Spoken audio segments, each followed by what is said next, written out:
welcome everybody tonight. We're going to stand for the Pledge of Allegiance, and our Vice President is going to do the prayer tonight for us.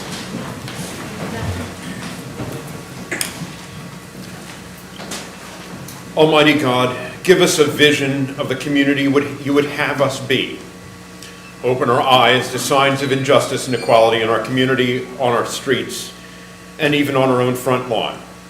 Open our ears to hear the hurt and pain of members of our community who appeal to us to right the wrongs they suffer.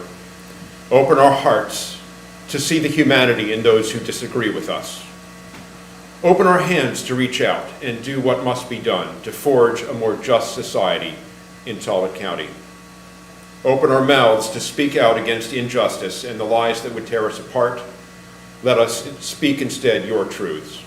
Open our minds to what is right in a democratic society where all can participate in civil discourse with honor and self-respect, and special privileges put aside. Amen. Amen. I pledge allegiance to the flag of the United States of America and to the republic for which it stands, one nation, under God, indivisible, with liberty and justice for all. Thank you, Mr. Lesher, for that nice prayer. Appreciate that. Okay, let's get started on the agenda.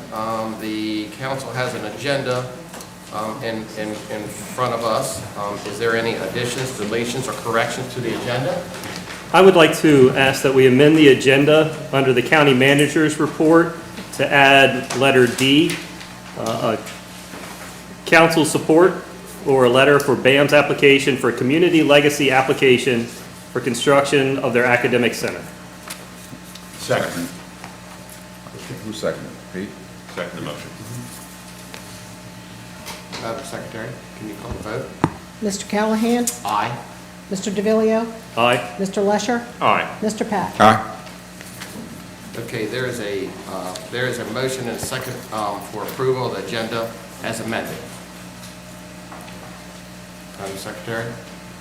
Yeah, we will. Good? We'll call good. Okay. Okay. Unanimous. By unanimous consent. By unanimous consent. By unanimous consent. Thank you. Okay, now next is the minutes. Council has had a chance to review the minutes of July 27th. Are there any deletions or additions, deletions, or corrections to the minutes? Hearing none, the chair moves that the minutes be accepted as unanimous consent. Okay. Next would be disbursements of August the 3rd and August the 10th. Council has had a chance to review the disbursements of the 3rd and the 10th of August. Are there any additions, deletions, or corrections to the disbursements? Hearing none, the chair moves that the disbursements be accepted as unanimous consent. Okay, now we have the pleasure of introducing our new emergency director, Mike McAdams, to the public. So would you please come on up?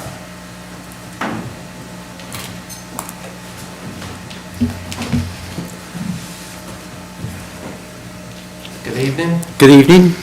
Appreciate you coming here. Appreciate you taking the job. Thank you very much. I'm very excited to be here. We're very excited to have you too.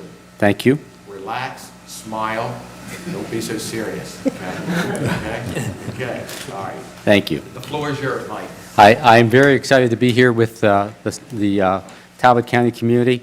I bring a level of experience in education and relationships with folks in the community, and I'm here to serve at the council and at the county manager's service. Thank you very much.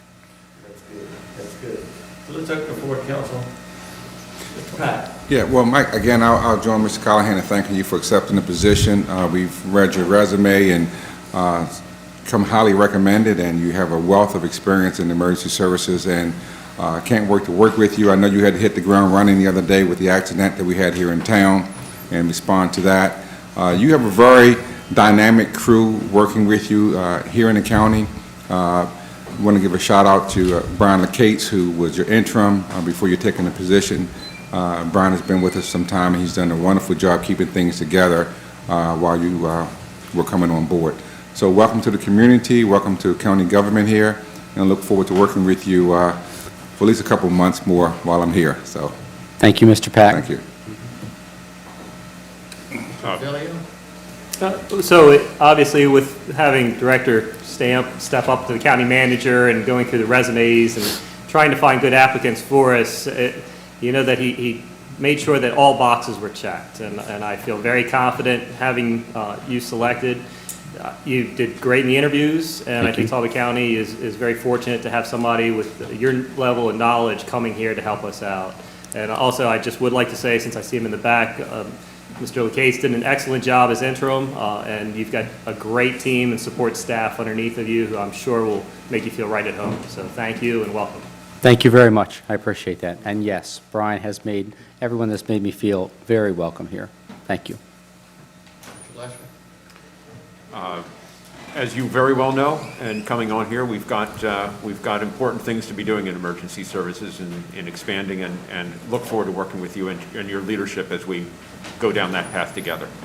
Thank you, Mr. Lesher.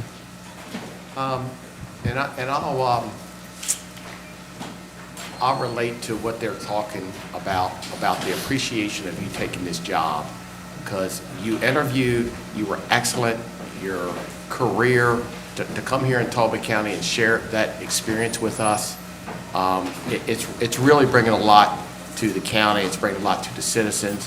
And Brian, in the back there, I want to thank you for the last months that you've been doing it, and you've done it a couple times for us, and you know, we always know you're there, and you're going to make a good second man for Mike, and you're going to be there for him too. So, Mr. Stamp, would you like to say something? I would love to. Yep. Mike, thanks for accepting the position. I've known Chief McAdams for a number of years, and had the opportunity to work with him, and he does have a great resume, and he's looking forward to making Talbot County his home. And I thank Brian LaCates. Brian LaCates is solid as a rock. He's a rock star, and he's done a great job, and will continue to do that for us. But let me just describe it like this. You know, for all the time I served as Director of Emergency Services for Talbot County, I made sure a lot of people could sleep at night because I was on watch. And so I wanted to make sure we got the right person for the job. And I can tell you that with Mike McAdams in this role, we can all sleep at night. And so, you know, it's good to have him here, and I thank you. And just to let everybody know how impressive Mike is, he is a paramedic. Correct. And he is a working paramedic. Correct. So he will be out there on site. So, you know, we're really blessed to have a hands-on type of director like yourself. So appreciate it. You need anything from the council, we're here, and we welcome you. Thank you very much. Okay, you're done. Okay. Thank you. He'll be back in a few minutes asking for money. Oh, okay. Okay, I got you.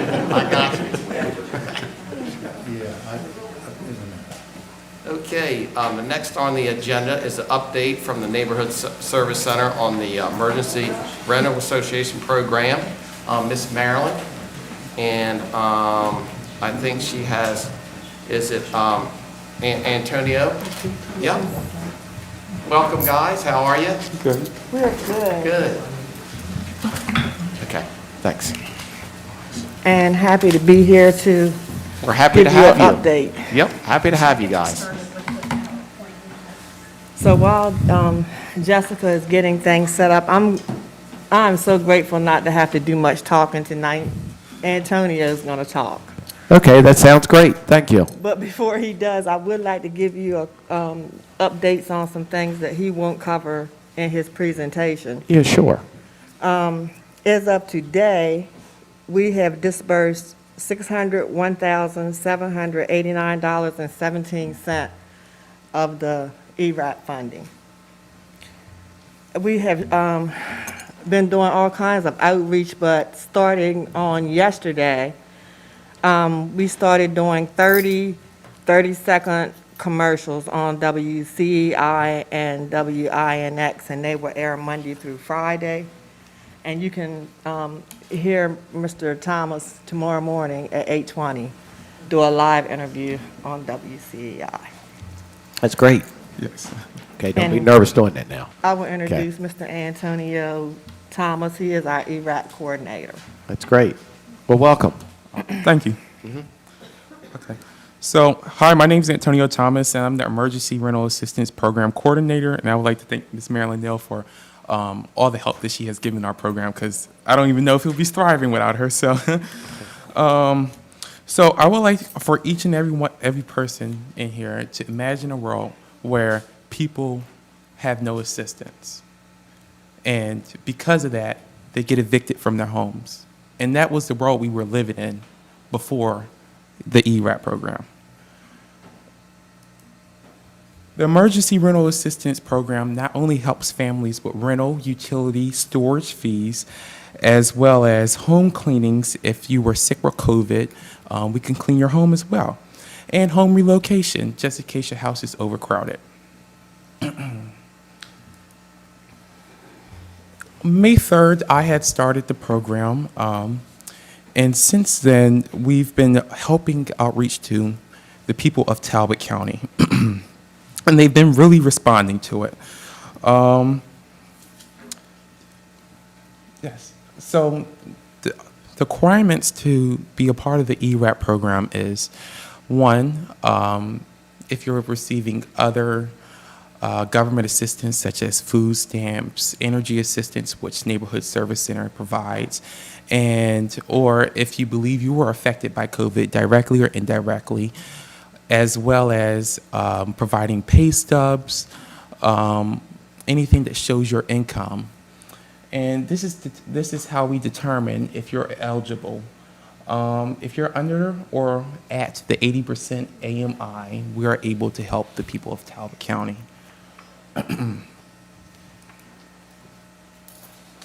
So far in July, since July, we did 461,000. Now we have spent, what was it again, 600,000 something?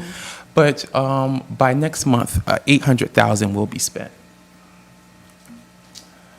How have we done this outreach? We've gone to many different events such as Juneteenth. And not only that, we made our own events by doing outreach each and every week to the people of Talbot County, as well as helping them fill out the applications for those who are unable to due to literacy and many different things. So far, April 1st, before I had started, they had helped somebody, one person, and then May, we received 32 applications due to the outreach that we have done, but we were able to help 9 people during that month. But in the next month, we helped 53 people, but received 128 applications. And we had 75 applications pending at that time for approval.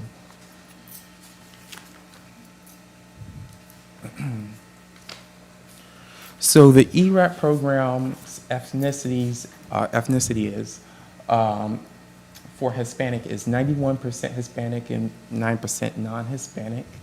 For race, it's 64% African American, 32% white, and 2% Asian. I believe 49% is reduction in wages. 14% is qualifies for unemployment, and 30% incurs significant costs.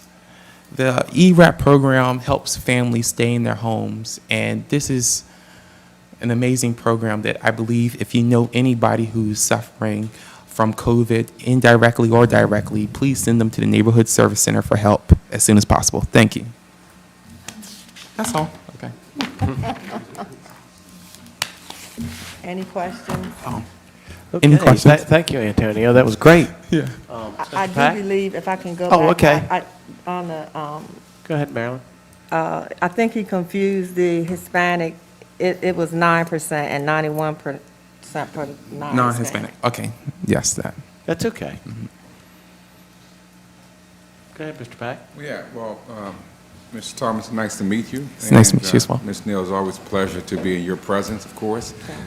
You know, rental assistance is a big deal. When we look at homelessness, not just here in Talbot County, but across the state of Maryland, it is still a problem trying to make sure we keep persons in their home. If we can find any assistance, as you were saying, Mr. Thomas, we should certainly work to do that, to make sure that we put the dollars in the hands of these individuals and in the hands of the landlords so that we can keep people in their home. A stable environment also translate into a more stable home and a more stable family. The children do better in school if they're in a stable home. They do better as far as their performance in the general community if they're not moving from house to house. So this program has a lot more trickle-down effects when you look at the whole dynamic of the community and the family unit. So pleasure meeting you and wish you much success in your new position. And Thank you. I would like to add one more thing. Even though we have a lot of money, there's a lot of people that don't fit the criteria for ERAP, based on their Can you go back, can you go back AMI. to that slide? Mr. Thomas kind of went quick on that slide. I think it was slide number 3, Mr. No, back 2, please. And so I would just like to say that because of the support of the council, we have been able to fill a lot of those gaps that wouldn't fall under ERAP or our CSBG cares. And the Neighborhood Service Center representing Talbot County was one of 5 agencies that started paying out subsidies prior to receiving the first allotment of funds. And these funds are paid directly to the utility or to the landlord, correct? Yes. Okay. However, they can be paid if the landlord, because unfortunately, some landlords will not accept funding, federal funding. So we can pay it to the tenant, and they can pay it directly to the landlord. A landlord who won't accept money. Sometimes they won't. We found we have cases where some tenants owe tons of money before March of 2020, but many landlords have waived fees before then, but some are unwilling to waive fees, so because of that, some are unable to be helped. The majority of the landlords work for the tenant. We paid a $20,000 subsidy out to one landlord, but he waived $9,000 of back rent. So they do work with us to keep their tenants housed. Okay. Good. All right, thank you. Mr. DeVillio? So thank you for coming in and presenting tonight. Over and over again, I consistently hear that the Neighborhood Service Center is serving a community that it's never served before, individuals who've never needed help, never asked for help. You think about how hospitality heavy our industry is here and how easy it's always been to go find a quick job, bartending, waiting tables, making some extra money when tough times come. Well, tough times came and those industries were closed or not hiring or shifts were changed. So I greatly appreciate this organization stepping up. When you think about rent checks, food, electrical bills being paid, that's all coming through Ms. Neal's organization there. And I need to address the treasurer for that organization, Mrs. Cook, is in the back of the room as well and does a fantastic job for us as well, and I appreciate that. But I want to make sure that the community knows where to turn, because as we said, a lot of people don't necessarily know. They may have dropped off food here before, but didn't realize they could go back and get it, or all the different things that are done through the Neighborhood Service Center. So probably the easiest way to address that and explain it is look in your mailboxes, because there's a letter coming out to everybody letting them know all the things that the Neighborhood Service Center has done. CARES Relief has touched 4,612 people. Utility payments, over almost 1,100 payments. Heating assistant, 1,107. 980 people in the food pantry. These are big numbers for a small town, small community, and these are people that you know. And there's no stress like financial stress. And that's what a lot of people are going through right now. So when you get the letter letting you know all the wonderful things that the Neighborhood Service Center does, I just hope that you would tear off the bottom and send it back with the check that it's asking for, as well as going to the Facebook page. And check out the Facebook page and the website and share that as much as you can, because again, these are individuals who are not comfortable asking, don't know where to ask, and are terrified. So share it, help get the word out, let people know that help is there regardless of income. We don't want anybody starving, being hungry, or losing their houses. So thank you for all the work that you do.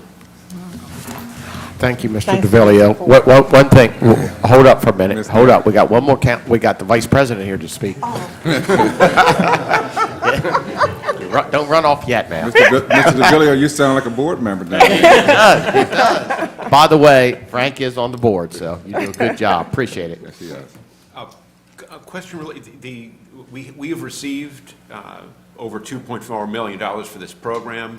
The eligible, the costs, this can be costs that go back to the beginning of the COVID crisis, back to March of 2020, as you noted in your presentation. Have they defined how long? I mean, obviously, not everybody's out of this crisis yet. We're not out of this crisis yet. Have they defined how long rental costs will be eligible for this program and when we need to have these funds expended by, or does the money continue until the funds run out?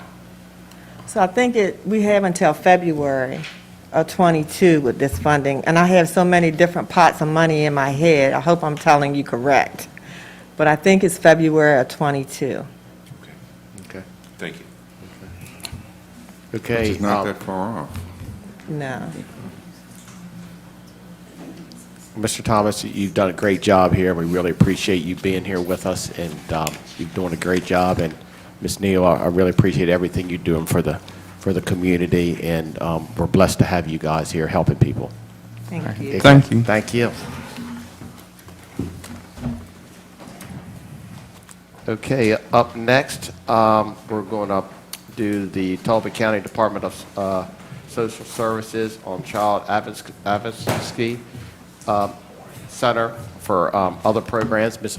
Linda Webb, how are you? I'm doing well, thank you. Good, good.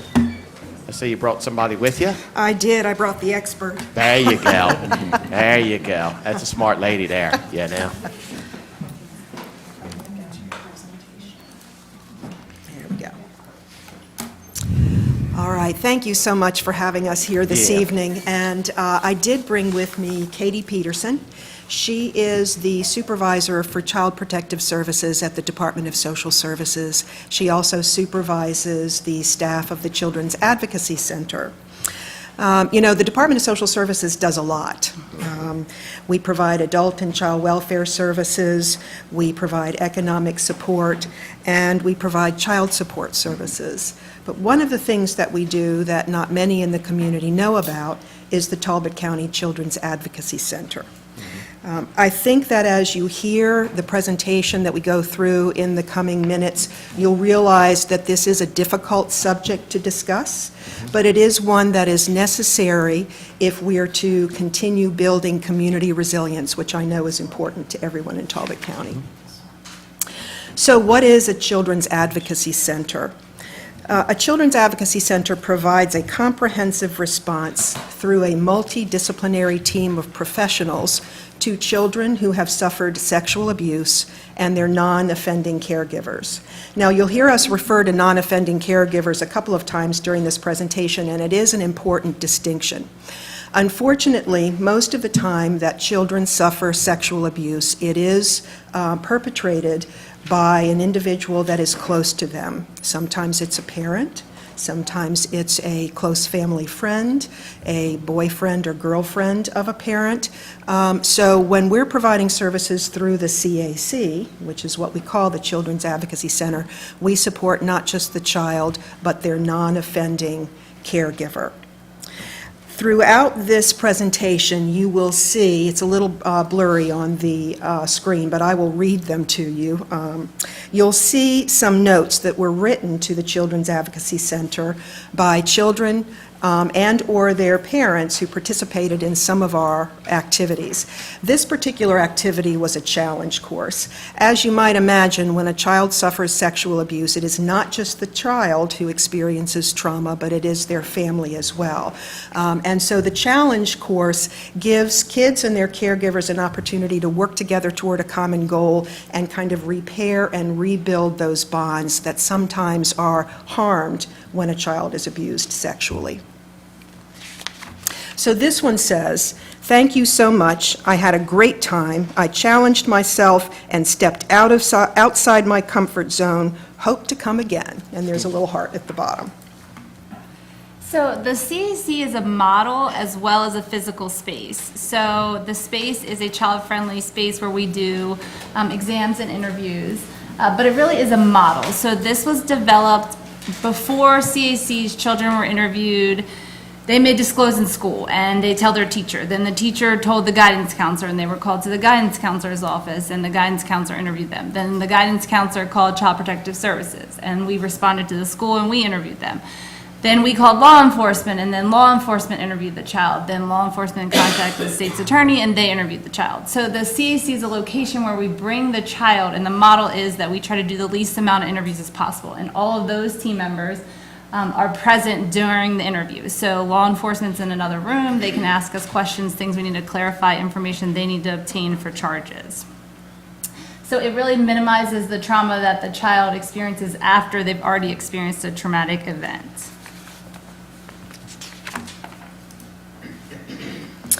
So we are extremely fortunate in Talbot County to have outstanding partnerships, and those partnerships are critical to the sustainability of the Children's Advocacy Center. The Talbot County Department of Social Services provides a family advocate. This is a full-time position that provides support to the children and their families in many ways, which we'll talk about in a moment. We provide a Children's Advocacy Center coordinator who is a specially trained forensic interviewer and coordinates the multidisciplinary team and the forensic examinations and interviews and other services provided. Katie is a full-time supervisor of those staff. We have a program manager that oversees the programming and grant writing and those kinds of things. And we provide all of those administrative functions, grant writing, tracking and reporting for the grants and for other funding.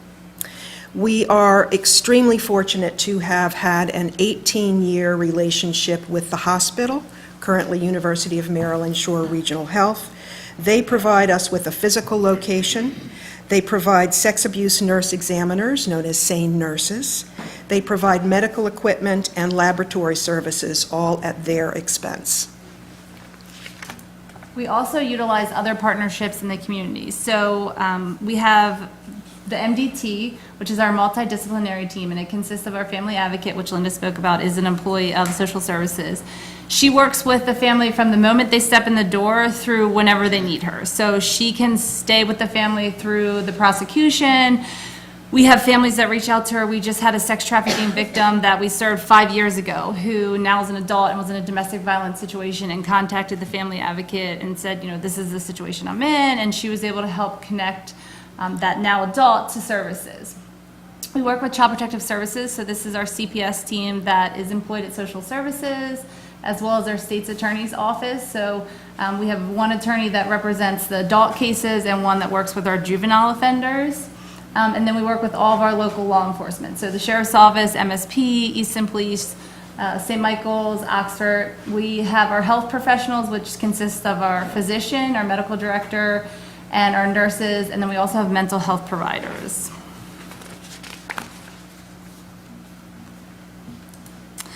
So the services that we offer are, we provide forensic interviews, which is an interview that's conducted in a child-friendly way. We're trained to elicit information from children that's factual with non-leading questions. We're trained in child development, so we understand what type of questions children can ask.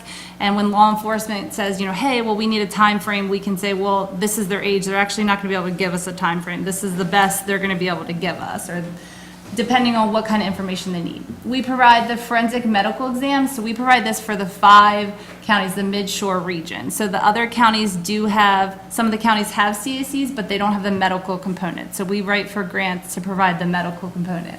We provide the family advocate. We provide mental health and other therapies. So during COVID, we've had a lot of children that have engaged in virtual music therapy and loved it. We've done virtual art therapy.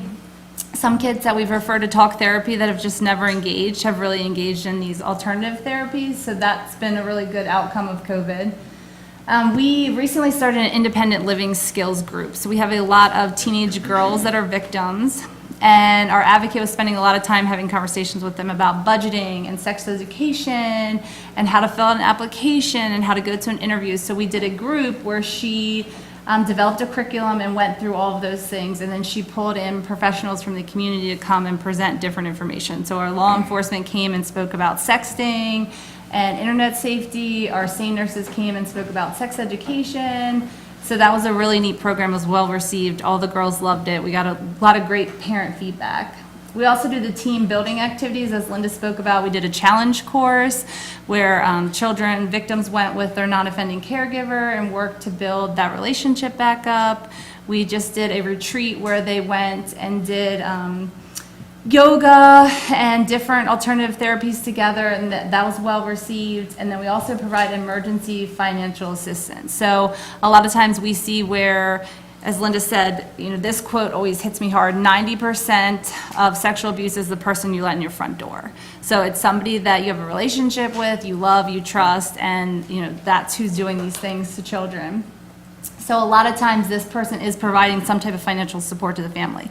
So when they're arrested, the family's losing that income that they're using to pay for their bills, and they can apply for victims assistance, but sometimes that can take a really long time for the process to go through, and by that point they're looking at eviction, or they're homeless, or they're staying somewhere else. So we're able to provide that emergency services to kind of fill some of those gaps. And this was another letter that was written. It says, "Thank you for the experience that you gave us, and to show us not to be scared, and to do things that we don't do a lot in life. We all love to do fun stuff that we did today."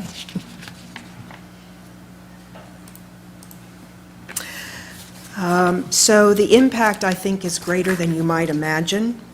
In the last 2 years, our family advocate provided 828 sessions with children, adults, and families. In the last 3 years, we've served 647 children and adults. We've conducted 302 forensic interviews and 82 medical examinations of child victims of sex abuse. And this note says, "Thank you for this wonderful experience. I would love to come back here again. Everyone was very sweet and kind. I love the support from everyone during the climb and the zip line." And then it says, "Sweet and powerful," underlined and exclamation point. So we've talked about what the CAC is. Let me tell you what the CAC is not. It is not a program that is funded by our usual government sources. So we, again, are very fortunate to have lots of support from funders and from county supporters. Much of our funding comes from annual grants that we write to the Governor's Office of Crime Prevention, Youth and Victim Services. That's the new name of the Governor's Office of Crime Control and Prevention, GOCCP, which is what you might have heard before. This year, the council provided us with some funding for the Children's Advocacy Center, so thank you so much for your investment in those children's futures. Talbot Community Connections is a small nonprofit that was formed to support the CAC a number of years ago, as well as to support filling gaps in services that the Department of Social Services provides in the community.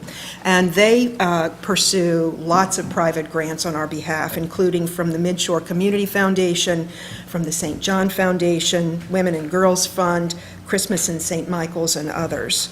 The Caroline Foundation also provided us with some funding this year through the Caroline County Department of Social Services, and Easton Utilities is providing us with free internet service at the CAC site here in Easton. And if anyone is interested in more information about the Children's Advocacy Center, if you want to learn more, if you want to find out how you can help, here's our contact information. Next. And then we'll open for any questions. Okay, well, thank you, Linda and Katie. Mr. Pack? I was just admiring the artwork. I know it. But Katie, it's a pleasure to meet you, and I know that the CAC plays a vital part, not just in the law enforcement doing their investigation, but also helping these young children and families recover and move past this traumatic event. So I certainly applaud you for all that you're doing at the CAC and continued success. Lynn, I guess the CAC has been around. I remember back when April was here, 18 years. 18 years? 2003. 2003. Okay. So, and it's still going strong, making sure that we protect these most vulnerable of citizens and bring those perpetrators to justice quickly and as efficiently as we possibly can. So, always have my support, and always will have my support. So, I just want to wish you all well. Thank you. Thank you, Mr. Pack. Mr. Vilio? I just would like to echo Mr. Pack's words. You're dealing with some of the hardest situations to deal with.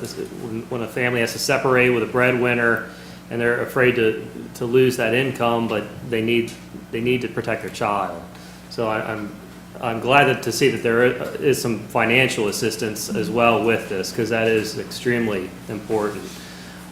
And I believe, I want to make sure Mr. Pack gets a credit on this, because I think this is right. Wasn't it last year that we were looking, there was maybe a shift, and it might not have stayed in the hospital, or we might not have been able to maintain that same partnership. But Mr. Pack I do remember him educating me on what you were doing and what was going on, and making sure that you had the support. So he definitely was working all of us to make sure we knew what you were and made sure you had the support you needed. So thank you, Mr. Pack, for keeping me in the loop. And this is my board that I serve on for the council. Full disclosure. We're all friends, right? Yeah, and we do appreciate that. Excuse me, advocacy. Last year, we learned from the hospital that because of the changing health delivery needs of the regional hospitals, that they would no longer be able to host us in the hospital itself. But through our relationship with Shore Regional Health and with the help of others in the community, they have provided us with a new space that is absolutely amazing. It really meets the needs of the families and children that are served there, better than the space in the hospital did, as wonderful as that was. So they've been very generous to us, and we appreciate your advocacy and your support. And what a time to have to go through that for them. It has been a very long year for our MDT, because when COVID hit, we weren't able to utilize the hospital at all. So that's where we'd always done interviews. That's where all of our equipment was. We weren't even able to get out our interviewing equipment at first, which is how we record the interviews to bring to court. So it has definitely been a long year, but like Linda said, our new space is amazing. Those teenagers walk in and plop down on the couch like it's their house. They don't want to leave. Last week we had 2 little kids say, well, can we just stay here for the night? And their caregiver was like, no, you can't. So it's really, and it's a much larger space. So we now have 2 interview rooms, so we're able to do multiple interviews at a time. We're able to work more with law enforcement. They are able to refer cases to us if a child witnesses a homicide or domestic violence or something. We're able to assist law enforcement with those interviews as well, in a child-friendly way. Okay. Mr. Lester? I just want to thank you for educating the council on this, and by doing so, educating the public a bit more about and for your community impact. Thank you. Yep. Well, Katie and Linda, really appreciate it. Public County is really blessed to have you in some of these families that you're helping. You're doing such a great job, so we're really thankful as a council and a community that we have somebody like you that people can go to for help. So we really do appreciate it. Thank you guys for your support this Yep. past year. Yep. It really does make a difference of filling those gaps that a lot of our grants can't cover, so. Okay. Absolutely. And we'll finish up with this last note. Yep. Thank you for the great experience, and we hope to come here again. That's great. And now, Thanks so much. Is he on the zip line there? He's on the zip line, uh-huh, They love the zip line. unlike some of the rest of us. Yeah. Thanks so much. Okay, thanks a lot, guys. Appreciate it. Okay, next up is a presentation of a request from Talbot County Public Schools on the fund balance transfer at the high school. So we've got Kevin Shafer from the school. You take care of operations and stuff, and that's correct. We're going to be asking for some driveway work that needs to be done, and Miss Kelly is here. I am. So, yeah. So how are you doing? I'm wonderful. That's good. That was a blast from the past. I was Yeah. Katie's principal, and I got you. I was also I got you. on the original Social Services Department board when we opened the CAC. I got you. So, Wow. yeah, when you said 18 years, it made me kind of feel a little old. Yeah. But, yeah, it was great. It's great to see Katie lead in our community. It's a shame that the numbers are as high as they are, but we Yeah. do see, Yeah. we definitely see the need in our schools, and we are Yep. really glad to have Katie and Linda involved. And again, Marilyn was here, and I got to meet her friend. He was trying to find county council out there, so he was my friend coming in. So Antonio's my new friend. But we, actually, Marilyn's been very helpful in making sure that our kids have what they need. So That's great. two great partners right before me. So before we get started about our categorical transfer, I'm not here to ask for any money. And I always think that's always good to say. But what I am here to do is to share with you kind of an update on our capital projects, and also share with you why it's important for us to have a fund balance in times like this, so I don't have to come and ask you for money. So to begin, first of all, we are very blessed that you helped us get some capital projects approved for this year. The track, and you know, ever since I was principal of Easton High School, been asking for that track to be replaced, and finally it was condemned, and I can say that as of the start of the school year, the track will be complete, Nice. and we will actually be able to have track and field and host those competitions at the school. So we're real excited with that work under the direction of Kevin. And the roof, because we're having a hard time getting a lot of the materials, and everybody is in the United States right now, we are not going to be able to finish the roof. We're not going to be able to do it in one summer like we thought we were going to be able to do. So we will finish that next summer. But it is going along smoothly. So I wanted to give you the update on that capital project. And that leads us to the last capital project, and that's the Easton High School parking lot paving project. And Kevin's going to kind of explain why the costs for this project, how those costs have superseded what we estimated and what you approved, and explain to you a little bit about why we want to make a categorical transfer from our fund balance to pay for this cost overture and not ask you for any money in the capital project line item. Kevin? Thank you, Dr. Griffith. Good evening, members of the council. And just to echo what Dr. Griffith said, I want to thank the council for all of the capital project funding that was approved for FY21 to complete this previous fiscal year. So with that said, the quick summary of the Easton High School parking lot situation is that the work called for milling of the parking lot and then repaving. When we milled a certain portion of the parking lot, it was determined that there was something called distortion taking place, which is basically just a breakdown of the blacktop underneath. So we had to mill to the soil. We came to unsuitable soils, and then we had to mitigate those soils by removing until we got to a layer that was acceptable and would allow compaction. And then the backfill, stone and other materials that are used for backfill, to bring it back up to grade, and then to base pave and pave. So all of that, as described in the letter that I sent you, the council, on August 4th, with a tentative change order request from the contractor for the total of $81,680 for that additional work. I want to be clear with the council that that is still being reviewed, but that is a worst-case scenario for the parking lot. I'm hoping that it's less than that, but I want to carry that number forward. It is being reviewed by the engineering firm that's also helping me with the project, and we're just basically going to reconcile the information that the contractor is providing to make sure the square yardage is correct. But that is where we're at, and in an effort to expedite this process, we came before the council this evening to request the ability, as Kelly said, to transfer those funds. And we did consult with Warren, so he's been a great partner, just so you know. And I have a board meeting tomorrow night, so I've not taken this to the board So I'm asking for your permission for the categorical transfer pending the board's approval tomorrow night. But we really wanted to get this on the agenda so we can have everything done before school starts. And school starts on August 30th. So I did meet with Clay and Joy. Kevin and I met with them ahead of time so that we could kind of get this moving and just ask for a categorical transfer. That's where we are. Okay, well, thank you, guys. One We'll quick- open it up. Yep. Kevin, was Warren ever to help you out with any of that CR material, the repurposing center that we have on 33?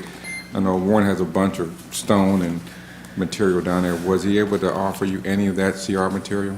No, they did not use it for this project. And so that is one thing I would like to, I guess, bring to the council's attention, and something that's maybe partially my fault.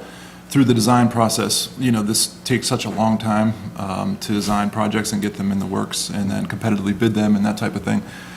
Probably should have consulted Warren sooner about that, because the millings from the parking lot could have gone to that site as well, and we did not do that in this. But in future projects, we certainly will want to do that. And that's what we want to try to do with that repurposing center, is to take those items, repurpose them, refinish them, and then have them for your use as well as for other use in the county. So, yeah, going forward, you might want to give Warren a ring. I know he would appreciate it. So. Yes.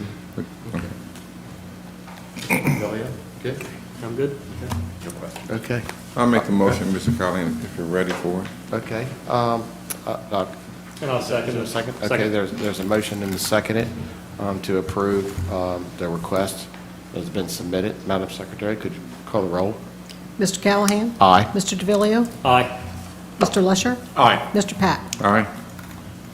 All right, Got it. thank you very Okay. much. We'll take Thank it you. to the Thank board you, tomorrow guys. night for their approval. I'm sure they Okay. will approve. Okay, I appreciate it. All right, thank you, and thank you. Okay. I appreciate your partnership. Yep. And welcome again, Joy. Okay, let's move on to the public hearing. We're a little bit behind. So the council has a series of public hearings tonight. Madam Secretary, could you read the first one into the record, please? A resolution, number 304, please. Resolution number 304, a resolution to amend the Talbot County Comprehensive Water and Sewer Plan to revise Chapter 3 Amendment Procedures. Okay, thank you. Ray and Miguel, want to come on up? How you doing, Ray? Good, yourself? Good. How you doing, Ray? Good, thank you all. Good. Miguel tried to hide back here. Yeah, we understand that. Yeah. Hey, Miguel. I didn't blend in well enough. How you guys doing? Good. Good. So, Thank you. want to just give us a little bit of update on what's Sure going thing. on? Very quickly, Resolution 304 looks to, again, amend the amendment procedures for the comp water and sewer plan. This would basically, once the council were to introduce a resolution for the comp water and sewer plan, it would then give us the necessary time to have it advertised for the planning commission for their the meeting their next month. So it'd be, if you all introduced in December, then it would be able to be provided to the planning commission by their January meeting on the first Wednesday of the month. Basically, for this, we met with the I met with the Planning Commission along with Miguel on August 4th. During that meeting, the Planning Commission put a motion together to table Resolution 304 at this point in time until their next meeting, and ultimately that was via 5-0 vote. In addition to that, the Public Works Advisory Board met later that day on August 4th, and they too also put a motion together and voted 5-0 to table it until the next meeting. So we would just, I guess at this point in time, request that this be tabled or I guess hold the public hearing in next month after we had the opportunity to present before the Planning Commission and Public Works Advisory Board. Okay, thank you, Ray. Miguel? You good? Yeah. Well, Miguel, I'm going to make you say something. What was it about the language in 304 that gave the Planning Commission pause? And I did sit with Ray in the Public Works Advisory Board meeting. Mm-hmm. They tabled after the Planning Commission had tabled. There was a joint meeting later that day of those two bodies. That's right. I was of the assumption that once those bodies came together, they would call for a vote. And this is basically just a logistic moving of the when it's going to be introduced so that we can go through the 3-week advertisement process and get it back before your commission so they can make a decision. This actually works in the public's favor and your commission's favor. Right. So can you shed any light on why they wanted to table this and not move forward on it? Sure. And we did point out to the commission that this amendment was purely a procedural amendment, and we explained the purpose of the procedural amendment request in the resolution. You are correct. They had a morning planning commission meeting for their August meeting, and then they had a joint session with the Public Works Advisory Board in the afternoon. They wanted to table Resolution 304, also Resolution 306 coming up. They felt that they didn't have a good understanding of the water and sewer plan and also what the impact of the procedural amendments were, and they would feel better if they made their decision after the work session was done with the Public Works Advisory Board to then go back and then make their certification whether or not that amendment is consistent with the plan. So they just felt like they needed better understanding and more information. Yeah, but just a point of order. The amendment does nothing to the comprehensive plan itself. It doesn't change the document. It's just a procedural matter of when we're going to introduce it. That's correct. Yep. And we did explain that. We did, yeah.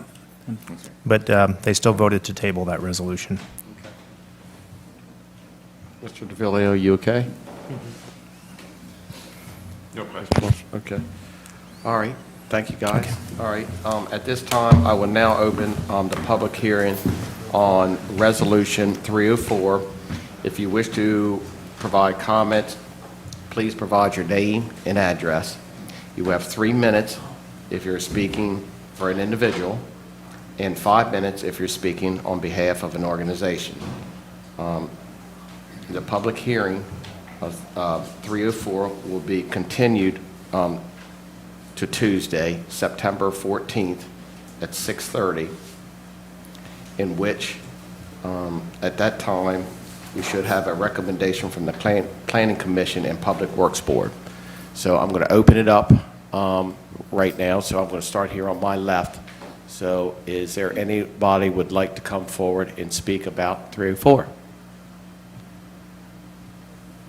Megan, I know you do. Come on. Okay. Okay. I always have something to say about everything. Okay. Okay. I'm going over here to my right. Is there anybody over here that would like to speak on 304? Okay. So at this time, Madam Secretary, we'll just keep it open to September 14th, correct? Or Tuesday? The Friday before that. Friday before that, So I okay. can gather comments. Okay. Yeah. So that'd be Friday, September 10th. Okay. I'm sorry. Just close it. What do you want? No one can give you comment on 304. Okay. All right. Well, I'll close the public hearing then. Okay. Okay.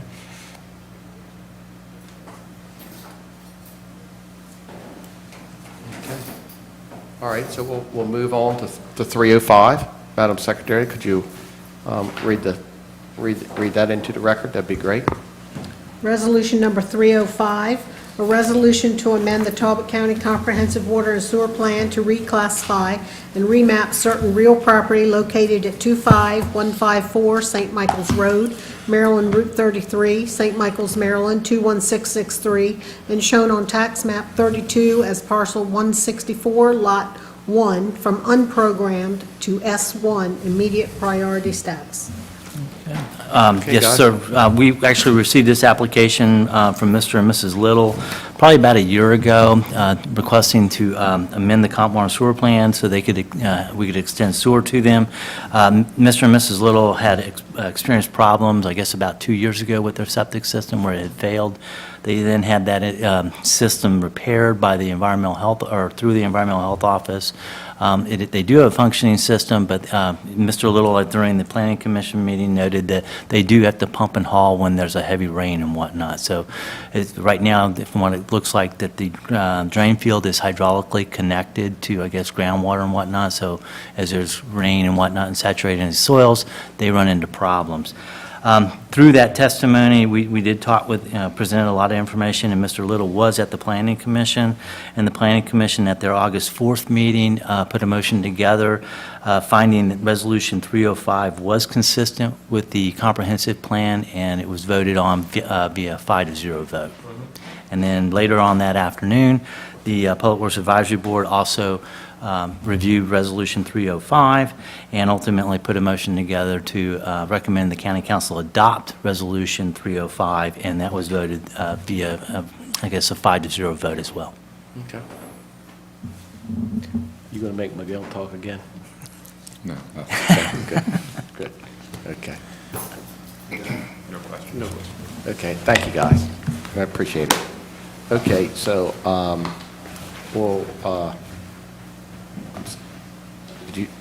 did you need me? I thought you waved to me. No. Okay, sorry. My arm went right there. Okay, sorry right there.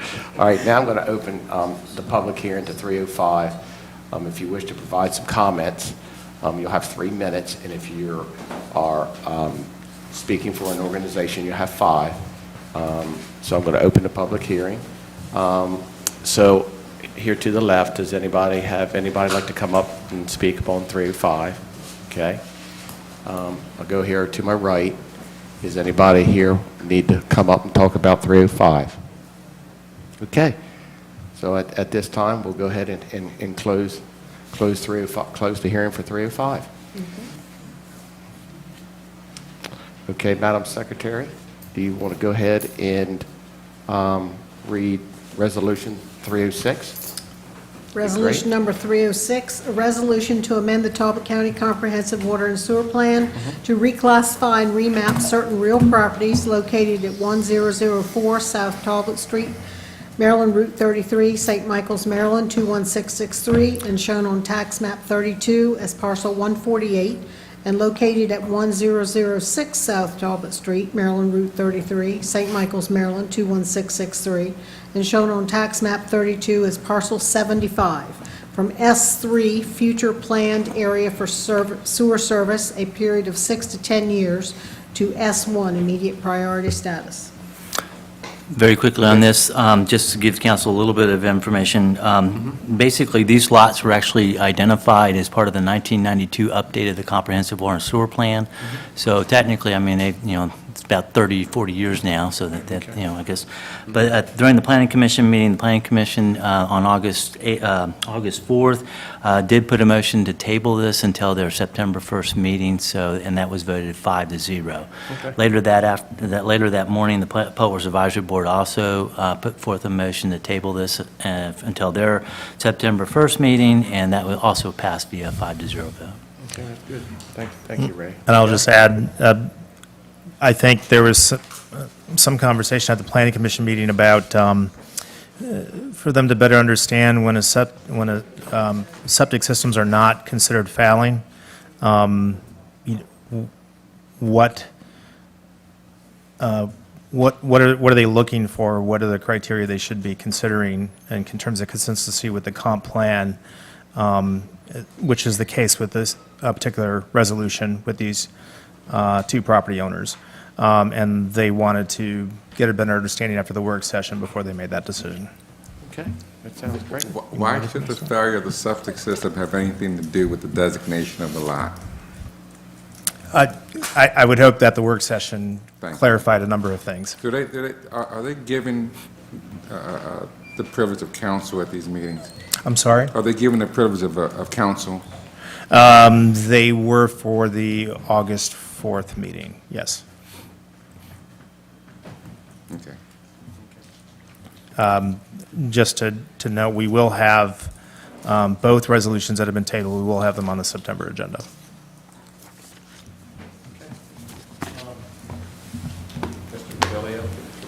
No questions. Okay. All right, at this time, I'll open the floor. If you have some comments, please provide your name and address. I'll give you 3 minutes for an individual, 5 minutes if you're representing an organization. So the public hearing of 306 will continue Tuesday, September 14th. So I'm going to open it up to 306. So is anybody on this side, on the left side? Yes, ma'am. Hi, Hey, my name's come, Neal. yep, come on up, and we're talking about Resolution 306. Oh, sorry, Okay? wrong Okay. resolution. No problem, no problem, no problem. You were talking about an area on the court. It's okay. Anybody else? Okay. Anybody here on the right-hand side? 306. Okay. So at this time, I'm going to close it, close the hearing, and Madam Secretary, would you read the resolution of 307, please, to the record? Resolution number 307, a resolution to amend the Talbot County Comprehensive Water and Sewer Plan to reclassify and remap certain real property located at 5570 Leeward Lane, Tilghman, Maryland, 21671, and shown on tax map 44 as parcel 35, lot 9, from unprogrammed to S1 immediate priority status.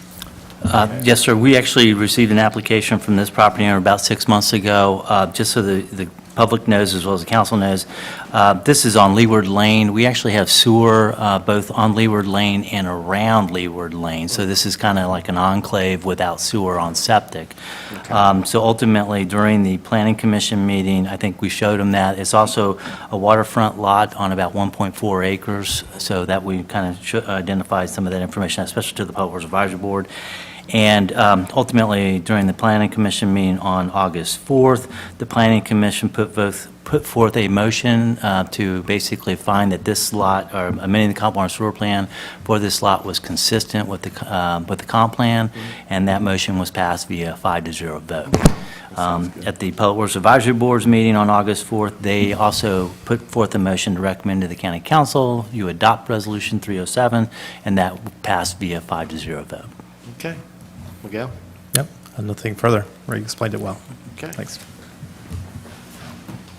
Good over there? I You am. good? I'm just kind of puzzled with why 307 was approved and not 306. They both are doing the same thing. The designation of the lot, whether the system is failing or not, has nothing to do with it. So, but they are giving counsel, so hopefully the attorney can shed some light with that commission on that. Okay.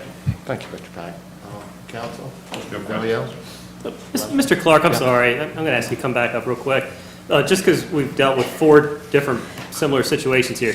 So if you have a small lot where you don't have any space to add a new septic system, you're on the water and the septic has failed, what does that necessarily mean? If you're on a small lot, and one of the things we've met with environmental health many years ago on this, and that if you had a lot that's, let's say 3 acres on the water, what ends up happening if you have a failed septic system, typically they are going to have a hard time finding good soils that will actually perk and then dispose of it. And then at the same time, a lot of times the best soils are going to be right along the water within that 100-foot buffer. So they would, if they do a new drain field, they'd have to be in that 100-foot buffer along the water. And that failed system, if they're still living there using it, that means that they are just, the system is not taking out the nitrogen that it should at certain levels? You also run, one of the things that I guess in this part of the county, on the western portion of Talbot County, where we penetrate the groundwater for the disposal of the effluent from a septic system or even a D-night unit, is hydraulically connected to the groundwater. So if you got a lot of rain coming in, if the soil's going to become saturated, at the same time the groundwater could be coming up on you. And we were talking to our consultant today, there was a property owner out in Bosman that actually has a staff gauge that kind of is connected to their septic tank. And so ultimately, if the groundwater table is rising on them, it'll go into the red, and then that's basically an indication to do not do laundry, kind of, so that, it's because they don't have that soil and the spacing, I guess, but between the tank and the ground surface. A lot of times it may be only about a foot, before it overflows the tank. Thank you. Okay. Thank you, Ray. Thank you, Mr. DeVilliers. Okay, so I am going to open the public hearing on 307. If you want to provide some comments, I'll give you 3 minutes for individual, 5 minutes if you're speaking for an organization. So I'll open this side for 307. Anybody like to speak on 307 over here? Okay, on the right-hand side, anybody like to talk about 307? Okay, so I'll close the hearing, and that will be eligible for vote at the next meeting? Yep, okay. All right. Next on the agenda is a presentation of the Talbot County Diversity and Quality Statement. So, Mr. Edwards, if you could bring us up to speed on how we're making out, that'd be great. How's everybody Welcome. doing? Hi. How you doing? So I knew you were going to ask me how long I've been here, 10 weeks. Nice. Okay, that's good. That's good. Did my homework. Well, you're still here, so you're doing something right, you know what I mean? So I appreciate the opportunity to provide an update to the council regarding diversity, equity, and inclusion statement compliance for Talbot County employees and also for council, committee, and board members. The DEI statement was adopted by Talbot County on September 12th, 2020. A quick reminder, the objective of the reason to adopt the diversity, equity, and inclusion statement is to foster an environment that welcomes and accepts diversity within the county government. So that at its core is the mission. Administrative Services has been responsible for executing the compliance side of it, and we will in the future be responsible for our education campaign around this, and particularly some of the work that we're going to do with the Cantola e-learning system. We conducted an audit of the signed DEI statements, and at the end of July, the results showed that we have signed statements for 99% of full-time employees, 71% for part-time, and 73% for council, committees, and boards. Since completing the audit, we've collected 11 of the remaining 53 outstanding forms, and I've imposed a deadline with my team to complete this, have 100% compliance by August 31st. We do have a process in place. We had it from the beginning back to September, where our new hires review and sign these statements in the new hire process. Very helpful, beneficial. It really demonstrates how important this is to us in an organization. And when looking at the new hires, we were 100% because we sit down with them and go through a lot of things, and that is one of our components to the new hire orientation. So it's very effective. Going forward, Administrative Services will conduct an annual audit in July of each fiscal year, and the results will be reported to County Manager and also to County Council. Thank you. That's all I have. Okay, that sounds great, Mr. Edwards. Open it up to council. Mr. Pack? Yeah, Mr. Edwards, thank you very much for taking on the audit. It was at my request at the last meeting that it ought to be done just to make sure that we were complying to the council's resolution regarding the diversity and inclusion statement. And I'm very satisfied with your findings to date.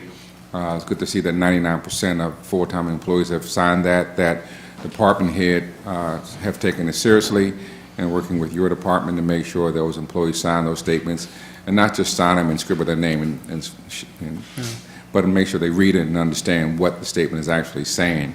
Yeah. So you said you did pick up the additional 53, I believe you said, that were outstanding? Yeah, so okay. We found some that were not completed, particularly with the part-timers where we have what we call PRN status, or these are folks that work occasionally for us. And, golf course, et cetera, we may not see them for several months. And so I think that coupled with COVID scenario, it was a little harder to get some of that. Sure. But we have a solution around that now, which is we're gonna mail and do other things, so. Okay. Well, it sounds like you and your team are certainly on top of this and addressing it. I do certainly appreciate also there's going to be an annual audit that goes along with the end of statement presentation by the county manager. So we include this all together as one presentation before council. Yeah. Thank you. And one thing I didn't mention, I should have, is when we do the new hire orientation and they read and sign it, we give them a copy to Good. take with them. That's good. Thank you. Okay. Mr. DeVillio, good? It just, when you said that earlier, we were going through boards and committees, we always have vacancies, and I was just thinking about the new hire orientation. That might be an excellent opportunity to list all the community engagement clubs, organizations, nonprofits, boards, committees. They're a captive audience at that time, sort of lets them know who we are, and they may have good people to recommend, or may find one that fits well for them, making them stay a little bit longer and enjoy what they do. And it almost seems like we talked before this, but one of our goals in human resources this fiscal year is to really develop the onboarding process, including the new hire orientation, and include several other pieces to it. Because at this point, we do some of it, but we're thinking at some point in time, it's going to resemble a full day, and we can incorporate whatever the requests are into that day. Okay. Sounds great. And let me just, if I may, Mr. Callahan, let me just add, and the reason for, one of the reasons for my request last time is to make sure that we are being transparent as a council. We put this in place, and we put it in place for a reason. The last thing I wanted to see is that we get a PIA request from a citizen, and then we go do the audit and we see that we're not following up as we should. So that was another reason why I wanted the audit to be done for full transparency as what we're doing, that we're taking it seriously. We're just not putting the statement in place and then forgetting about it, but it will be an annual review. We are holding department heads accountable to make sure it's done. Your office is following up on those part-timers and seasonal employees to make sure those are signed, as well as those boards and committee members. I believe Mr. DeVillio had put that into the document to make sure they also are following up with it as well. So again, it's for transparency and make sure that we are doing our due diligence to follow up on what we want to do as far as being diverse and inclusive here as a county government. And some of the pieces of the statement are actually will be part of our Cantola training. Good. Thank you. Okay. Mr. Vice President. I have nothing. Okay. Great. Thank you. Okay, next on the agenda is discussion about the Tilghman lights. Mr. Pack, you want to start us off a little bit about that? Sure, Mr. Collins, Yep. I certainly will. About a year ago, the county council was approached by the village of Tilghman regarding the street lights that are located on the main thoroughfare going into the village of Tilghman. These lights were put up by the citizens of Tilghman. They are not public lights. They were not put up by the county. They contracted, I believe, with Delmarva Power to serve those lights. And for a while, they were generating funds by collecting money from citizens in Tilghman to pay for the lights. People move, people come and go. The collections fell short, and then the Tilghman Volunteer Fire Department took it over, and they were using, I guess, some of their surplus funds to pay for the lights. They fell upon hard times as far as paying for the lights, and they came to the county and asked the county for some help. The county did step up, and we did help them with the bill for the lights. I guess what this body should have done is make that a public process, because we're using private dollars to pay for a private use. We have many times citizens who come to us saying we have a lot of private roads that run into some neighborhoods, and during snow events they've come to our roads department for plowing. We are now working with the community up at the Wild Preserve regarding their wastewater treatment plant, which is a private system. And we get these requests from time to time from groups in the community to help out with an expense they have for a I say public safety use. Right. You know, snow removal is a public safety use. Of course, wastewater is a public health condition, as well as illumination of streetlights, of roads. So I asked the county manager's office to look into this. The council did come up with a process by which, a mechanism by which to have these lights paid for through a tax.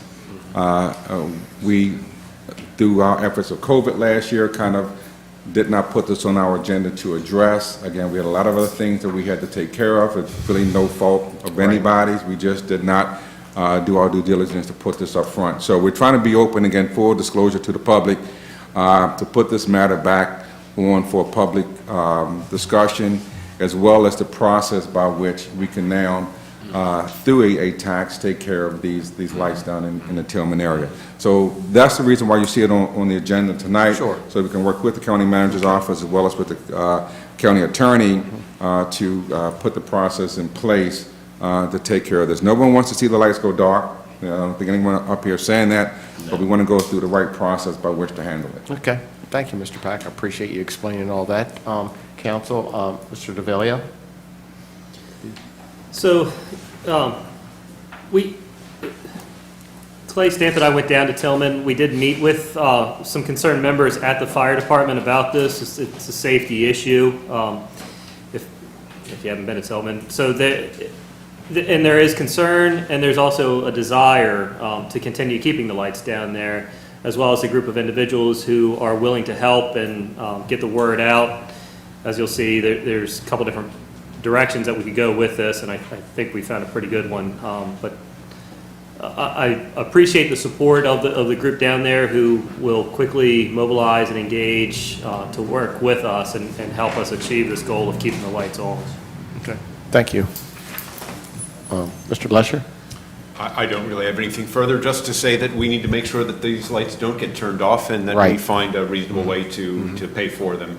And this, I appreciate all those who have mapped out that course. We now need to get this petition together from those property owners who are impacted by these lights. I appreciate that. Tilghman, as you may know, is I mean, it's fairly densely settled at that northern end where these streetlights are. There are no sidewalks. It is not a very safe place for pedestrians, and these streetlights do help to improve the safety there. So it's important that a way forward be found on this. Okay, thank you, Mr. Lesher. And I want to add to that, I want to really commend the fire department, because the fire department was paying for this for the last, probably, Mr. Stamp can help me, probably the last 10 years or so. At least 10 years. And it's an estimate of about, I don't know, it was about $16,000, $17,000 a year that the fire department was doing this. So they reached out to us several years ago to try to find a solution for this. So like council said, we're not, you know, our intentions aren't to turn the lights off. Our intention is to find a solution for Tilghman and to help them. So that's what we're going to do. Okay. Mr. Callahan, could I ask the county attorney, sure. if you will, on Bill 1464, the process going forward, Patrick, the council did pass Bill 1464, which basically set up the framework of this taxing district. There has to be a petition in 60% of that geographical area. Could you walk us through this for the public to understand what the bill does? Sure. So the bill authorizes the council to set up a streetlight district, and create the district is initiated through a petition filed by at least 60% of the property owners in which the district is to be located. So once they present the petition that's signed by those property owners, and it describes the boundaries of the district, and then the council holds a public hearing, and they have an opportunity to be heard. And following that public hearing, the council can then pass legislation to just actually create that lighting district. And then the people in that district are imposed a tax to pay for the lighting. So of that 60%, again, the size of that district is something I guess we will have to sit down and figure out if it's the entire Tilghman Island or if it's a portion thereof that's included in that taxing district. Right. I'm not sure what the size of the existing lighting area is, and if all those people want to join in now, but, you know, we can certainly work through that and work through the process. And the bills as it currently stand for those lights, I believe there's 17 lights? Yes. 17 lights. It's about $11,000, $12,000? 16. 16,000. Okay. Mr. Stamp, do you have good direction now, or do Yeah, you want? I think so. I mean, council Okay. stepped up in a Okay. situation to ensure public safety was maintained through helping the situation. And then the next year, council passed that bill allowing for the establishment of that special taxing district. Right. And now we'll do our due diligence to working with the county attorney to see if we can't query that area to get the 60% come back to council for the passage of another bill to enact the tax and to update you on the status of the situation. Okay, Great. all right. Thanks a lot, Mr. Sure, Stamp. thank you. Okay, all right, thank you, Mr. Pack, appreciate it. Thank you, council. Okay, next on the list is Mr. Stamp. You ready to give your report? Sure, thank you, Yep. sir. Mhm. Appreciate that. First item that I have for council under board and committee appointments is reference the Economic Development Commission. We're requesting the reappointment of Donna Sadoff to the Economic Development Commission, and the town of St. Michael's is requesting the appointment of Jeffrey Rhodes as interim town manager to the Economic Development Commission. So moved. We got a motion, and a second? Second. Okay, we got a motion, second. Madam Secretary, could you call the roll? Mr. Callahan? Aye. Mr. DeVillio? Aye. Mr. Lesher? Aye. Mr. Pack? Aye. The next item I have is involving the Historic Preservation Commission. We're requesting the reappointment of Holly Baldwin to that commission. So moved. Second. Got a motion and second. Madam Secretary, could you call the roll, please? Mr. Callahan? Aye. Mr. DeVillio? Aye. Mr. Lesher? Aye. Mr. Pack? Aye. Next, I'd like to call Mike McAdams and I believe Deputy Director Brian LeCates forward for a request. They are going to be requesting the purchase of 2 new Horton ambulances.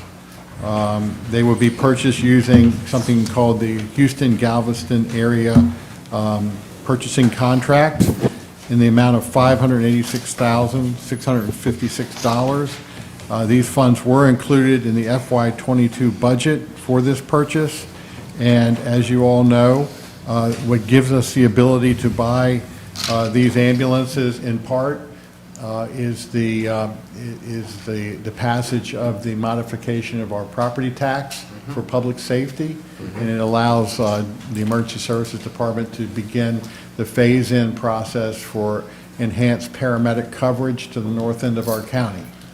But we have here our new Director of Emergency Services for his first ask, Yes, and sir. his trusty sidekick, Deputy Director Brian LeCates.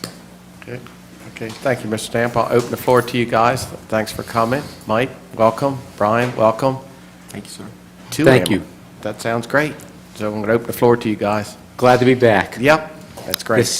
This is about the community, this ask. It is. So I'm requesting council approval for $586,656 to procure 2 new Horton ambulances. Our current ambulance fleet is Horton ambulances. The funding was approved during the FY22 budgeting process. The Emergency Medical Services Division negotiated with the ambulance manufacturer. Our local Horton dealer utilized the Houston Galveston area contract for pricing in the competitive bid process. Those terms and conditions include pricing on the new ambulances, guaranteed on-site repairs and service. FESCO Emergency Sales is the procurement agent. Assistant Director Brian LeCates did all of this work. And if you have any questions, please feel free to contact me. Good, that's good. Well, Brian, you've done a great job, and can you explain, you want a couple ambulances, can you explain to people that we have, I think we have 7 or 9, we're going to get a couple more, so can you kind of explain the process that we're moving forward, and we're doing a lot of things, and this is really what the taxpayer is responsible for. Sure. Okay, and this is what we're all striving to have better service. So currently, we have a fleet of 9 ambulances. We have 5 on duty at any given time with a 6th surge crew in Easton from 7 a.m. to 7 p.m. 7 days a week through the generosity of the council during last fiscal year. We were able to expand that. So with this request, we're actually asking to increase the fleet from 9 ambulances to 10 ambulances. By putting that 6th unit in service, we still need a reserve of 4. These are medium-duty chassis. When they go out for service, they're usually out for several weeks, and one never breaks down without its sister breaking down. We always have at least 2, if not 3 units out of service, just for whether it's tires, brakes, engine repairs, or electronic repairs, lighting, anything, any given number of things. So we really want to be able to swell the fleet so we can make sure we maintain services and don't drop service. So this ask is for 2 ambulances. One will be replacing a 2009 Ford F-450 with over 120,000 miles on it. And the second one would be the addition to make the fleet at a total of 10. Okay, that's great. That's great. Council? Yeah. Hey, Brian, good seeing you again. Yep. Thank you, sir. From the point of the order to the vehicle arrived at your location, what's the time frame for that? Typically, before COVID, it was about 180 days. Okay. Now, it's looking at 6 to 9 months. 6 to 9 months. One of the reasons we're getting this on early, normally we come before council maybe around September, October to request this. We're trying to fast track this a little bit because our vendor is able to hold 2 chassis for us. I think everybody knows about the microchip shortage and vehicles can't get off the assembly line kind of thing. So we have ones that they're ready to be built on. So the factory, the Horton factory in Ohio is still recovering from COVID. They're still backlogged, so that's why the long build time. And in addition to the fact that there is supply chain issues. Everybody's seeing it. We heard Superintendent Griffith talk about that earlier. With roofing material, it's with everything. We're finding within medical supplies as well as even our fleet. Right. Okay. Here. Thank you, Mr. Bank. I'm curious, with the ambulance that's being phased out, that's being replaced, I know that you've expensive to equip these ambulances. I know that the last time I got a tour of emergency services, you showed me some of that very impressive equipment, including that new loading device. Do you in fact transfer some of that gear over onto this new ambulance? So everything is stripped off of the ambulance. As far as the power load system, we purposely did not put one in this unit that's going to be replaced because we knew that it was slated for replacement. So we conserved those funds, and then the new unit this price does include a brand new one in both units. So we strip all of our disposable medical equipment as well as our assets like our heart monitor that is $36,000, pretty expensive these days. So we pull all that equipment off and we just give them the shell back. We do it as a trade-in and they give us money back, which is factored into this price. Thank you. Great. Mr. DeVillio? I know that we all appreciate living on the water and having these beautiful peninsulas and windy back roads on a Sunday drive, but you don't have Honda Accords that you put 300,000 miles on. It's a lot of abuse with the use, and it's just the natural use of it. And so I certainly appreciate what you've done to try to save money, but as well as adding the services, which Talbot County all voted for. So I think this certainly makes sense. You just every now and then you hear that guy say, "Oh, I got a dump truck with 300,000 miles on it." Yeah, well, it's not trying to save somebody's life. So I appreciate you guys finding these and getting on it quick. So thanks. Thank you, sir. Okay. Thank you. Okay. Anybody else? Okay. Okay. Do we have a motion? So moved. I'll second. Okay. We got a motion and a second to do 2 ambulances. Madam Secretary, could you call the roll, please? Mr. Callahan? Aye. Mr. DeVillio? Aye. Mr. Lesher? Aye. Mr. Pack? All right. Sounds good, guys. Thank you. Thank you. Thank you. I would just like to add thank you for all the kind comments when I was sitting in the back and couldn't speak up, but thank you all. Thank you, sir. And we didn't make you come up here either. Well, good job, man. Yeah, good job. Good job, guys. Thank you. Okay, the next item that I have, I'm going to call Owen and Rich Setter up to the table. The next item is involving the Hogneck Golf Course recommendation on bid 2302 irrigation system installation for the Hogneck Golf Course for discussion. As you read in your agenda packet, council approved $1.625 million in FY22 budget for the replacement of a 44-year-old irrigation system at the Hogneck Golf Course. Despite putting out the RFP, only one bid was submitted from Irrigation Services Incorporated in the amount of $1,880,000. We are requesting council approval to either use $255,000 of contingency fund for this project or to remove the executive course from the project, which would result in a cost for savings of $255,000. Alternatively, council could also use $200,000 in the FY22 funds for the pavilion upgrade project at Hogneck Golf Course. So we have both Owen and Rich here to discuss this further with council for your direction. Okay, well, welcome, guys. You want to tell everybody who you guys are, Rich? Sure. Yep, that'd be great. Rich Setter, General Manager, Head Golf Professional at Hogneck. Okay. Owen Sutherland, Golf Course Superintendent. All right. All right. Sounds good, guys. We're ready for you. You're ready? Yep. Clay gave it to you. He gave it to you pretty straight already. So obviously, we're looking for a shortfall of funds. When we did this in the budget back in January, the $1,625,000 number that we had was a good faith estimate. We felt pretty good about that. We had plenty of funds in there to cover this project. But just like you heard before us, we're in a different world now with COVID and prices of everything going up. So unfortunately, the project now comes in under, and we just don't have the funds for that. So we've tried to come with as many scenarios to present to you of how we could solve this issue.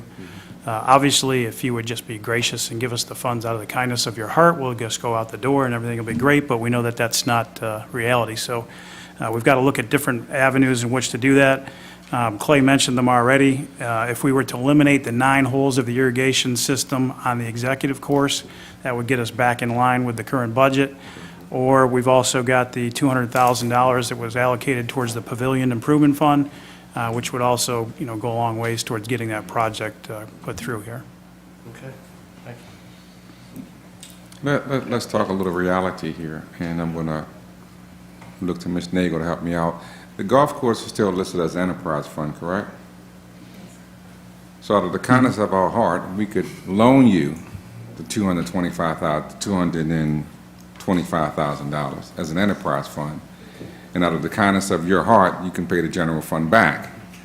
That way you keep the full course irrigated, you keep the pavilion still in play, which you advocated for very vigorously during the budget, and I support you on that. I think that's a great idea. Having that pavilion enclosed the way you laid the plan out could certainly generate additional revenue that would help you pay back the $225,000. So would that option be something that you all would consider? Absolutely. Yeah, and we've had, this last year, we don't have the final numbers in from the last fiscal year, but we had a very positive year. So those funds, above and beyond what we were budgeted last year. And we're only 1 month into this new fiscal year, but golf is booming right now, so we're having another good year. That's good. That's good. Well, I don't see outdoor activity. Go ahead. I'm sorry, I think Ms. Nagel had, yeah. Thank you. Go ahead. And I would just like to mention that the amount that the shortfall is $255,000, not $225,000. Yeah, they're asking for $255,000. $250,000. With us. You said $225,000. I'm That's sorry, all right. $255,000. That's all right. So I shorted you, but yeah. That's all right. I knew what you meant. And I know the finance director is here, and she speaks for herself, but she did submit a memo to you, and we can certify that we do have the funds in contingency. Presently, we have $1,397,579 in contingency, so the funds are there to do this. Yeah. Okay. Loan. And we have done that, just to be clear to the public, enterprise funds are set up within county government. The airport is an enterprise fund, the golf course is an enterprise fund, and the community center, somewhat of an enterprise fund, but anyway. And we did do the same thing with the airport under Mike Henry, in which we lent money to the airport, and then Mike paid that money back to the county general fund. So it's not anything unusual to do that with an enterprise fund within county government. People might be thinking, well, what is he talking about? Lending money to your own self to pay yourself back. But this is an enterprise fund which is set up as a business entity and has the ability to generate revenue, which you do. to pay back the loan. So I just want to be clear on that. Okay, thank you. So I was going to say, this is an outdoor recreation activity. I don't see those going down. It's very common, it's popular right now with COVID. Everybody needs to be outside, look for those things. So I wouldn't want to do anything to reduce your revenue, which would be cutting out the pavilion, which is an excellent revenue generator. Cutting out the 9-hole, which is packed all the time, as well as the 18 is on. So I would be in favor of providing it out of the contingency and working with you guys to get that back. I've seen the work that you've done through COVID. It's been fantastic. The camps have been great turnouts. Golf has been great. Tournaments are great. If you haven't ridden past Hog Neck recently, people can't wait to get there. They're just driving through the fence. I think 3 different people have done that. So and Hog Neck is a blessing to Talbot County. We're very fortunate to have a golf course here. It's great for tourism. It's great for the population here having that activity. So I'm happy to support you guys, and I appreciate all the work that you've done bringing in the revenue. And I look forward to seeing you earn even more, because I expect with the irrigation, we'll be back in, what were we, top 10 or top 25 public courses? Top 25 back in the 90s, all the way through until the big boom with all the golf courses being built, so, yeah. Yeah, so we've got a great reputation to uphold, and I appreciate you doing all the work to do that. Thank you. I would support that. Mr. Lusher? I have nothing. You're a big golfer. You gotta say something.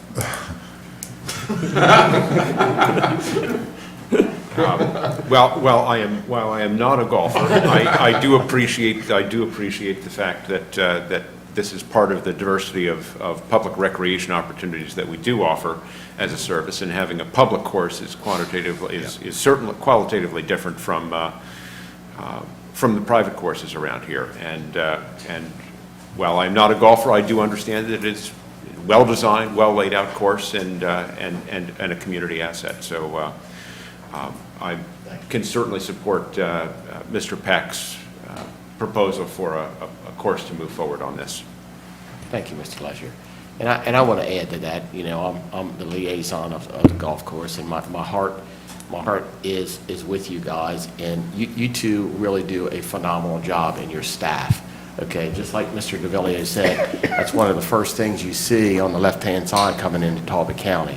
So it draws a lot of people, it draws a lot of tourism, and people come here for the weekends and spend their money on the weekends and play golf and get out to eat, and you guys are a big part of that. It's a big business. So I'm right on Mr. Pack's idea of loaning you guys the money. It's been 40 years, and Ellen, you've been you've been here 10 years just about, I think, around 10 years, and you've been nursing it the whole time, so I really appreciate all the efforts you've done in staying ahead of that. So what you did do that the public needs to understand, you did the building, put the pumps in, so now we're ready for the irrigation part of it. So I want to commend your efforts on trying to get us that far in saving that golf course, because without that, the golf course is dead. Thank you. So, yeah, I really appreciate that, guys. Ms. Collins, can I ask sure. Our finance director? It's been some time since we did this loan payback.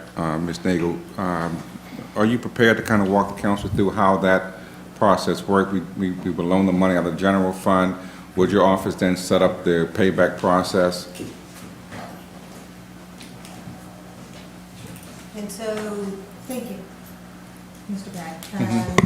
What we would do is, as you alluded to, we would use the general fund to support the golf course for the $255,000 shortfall. And it, it can be collected over time as you have revenues to give back to the county. Mm-hmm. So you would just set up that account for them to pay back into the general fund? Yes. Okay, sounds good. Okay. Can you just clarify the Yes. number again? And so I just want to clarify for you that right now, the balance that we have in our contingency fund is $1,452,579. And if we loan The golf course, $255,000. The balance will be $1,197,579 to be used for other issues as they occur. Okay, council. All right, council, so we've got a motion on the floor. Want me to make it official then? I'm sorry. Make it official? Yes, please, please. Okay, Mr. Yes. Callahan. Council, I'll make a motion that this council loan the golf course and enterprise fund in the Talbot County government $255,000 for the irrigation replacement system to be paid back over a period of time as set forth by the county manager and the finance officer. Okay. Do I have a second? Second. Okay, we got a motion and a second. Madam Secretary, could you call the roll? Mr. Callahan? Aye. Mr. DeVillio? Aye. Mr. Lesher? Aye. Mr. Pack? All right. Thank you, guys. Thank you. Appreciate it. Very much. Appreciate the good work. Thank you, guys. Very much appreciated. That went well, didn't it? I'm running now. Before I change my. Okay, the next item, council, that I have for you that was added in the amended agenda is a request from BAM for a letter of support for a community legacy application for the construction of their academic center. There will be no county funding required. Thank you, Mr. Tam. Do I have a motion? No, I'll make a motion. I'll second. Go ahead. No, go ahead. Okay, I got a motion and a second. Madam Secretary, could you call the roll, please? Mr. Callahan? Aye. Mr. DeVillio? Aye. Mr. Lesher? Aye. Mr. Pack? Aye. And the final thing I'd like to do under county manager announcements is have our finance director, Joy, come around to introduce you to our new assistant finance director, Mr. Ken Davis. And we were very fortunate to have Mr. Davis, a Talbot County resident of Oxford, who sails big ships and enjoys our community so much that he decides he wants to be part of our team. And we're so glad to have him here. But Joy, will you take a moment to introduce Ken to council? Certainly. Thank you all. I'm very excited to have the privilege to introduce you to our new Assistant Finance Director, Ken Davis. He's been working with us all of the day. He joined us on Monday. He comes to us with deep experience in accounting, finance, as well as auditing. He was working most recently for a global CPA firm. As Clay mentioned, he is a Talbot County resident. We all are feeling very fortunate to have someone of his caliber join us. He with his skills and experience, we're very excited about having him as part of our team. Great. Thank you very much, Joy, and it's a pleasure to meet the council. And it's also my pleasure to apply my 30-plus years of public accounting and consulting experience, about half of which, or more than half of which, is in the government sector. Moving to Talbot County has been part of my strategic plan for the past at least 10 years, and 5 years ago we started making tangible steps toward executing that plan by buying property in Oxford. I've been a part-time resident since 2016, and now finally the culmination of the strategic plan of being full-time resident in Oxford. I'm very excited about it, very active in the community, enjoy volunteering at the Chesapeake Bay Maritime Museum. I'm one of 5 volunteer captains that captain the Winnie Estelle Bay boat, and I really enjoy doing that. As well as I'm very active in the Tread Avon Yacht Club. So passion is sailboat racing. Sailing brought me to the Chesapeake and more specifically Talbot County and even more specifically Oxford. It's just a pleasure to have this opportunity to work for Talbot County and to apply my experience and background in accounting in the government sector to my community. Thank you very much. It's a pleasure to meet you. Pleasure meeting you. Council? Me? Okay. You've been talking here. You I'm always go starting ahead. things Go off. ahead. Mr. Davis, a pleasure meeting you. You come highly recommended. And Joy is speaking very glowingly of you, and so has Mr. Stamp.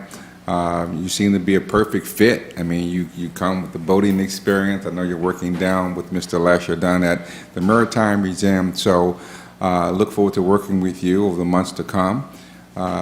This department has been the backbone of this county government, especially when it comes to our budgeting process.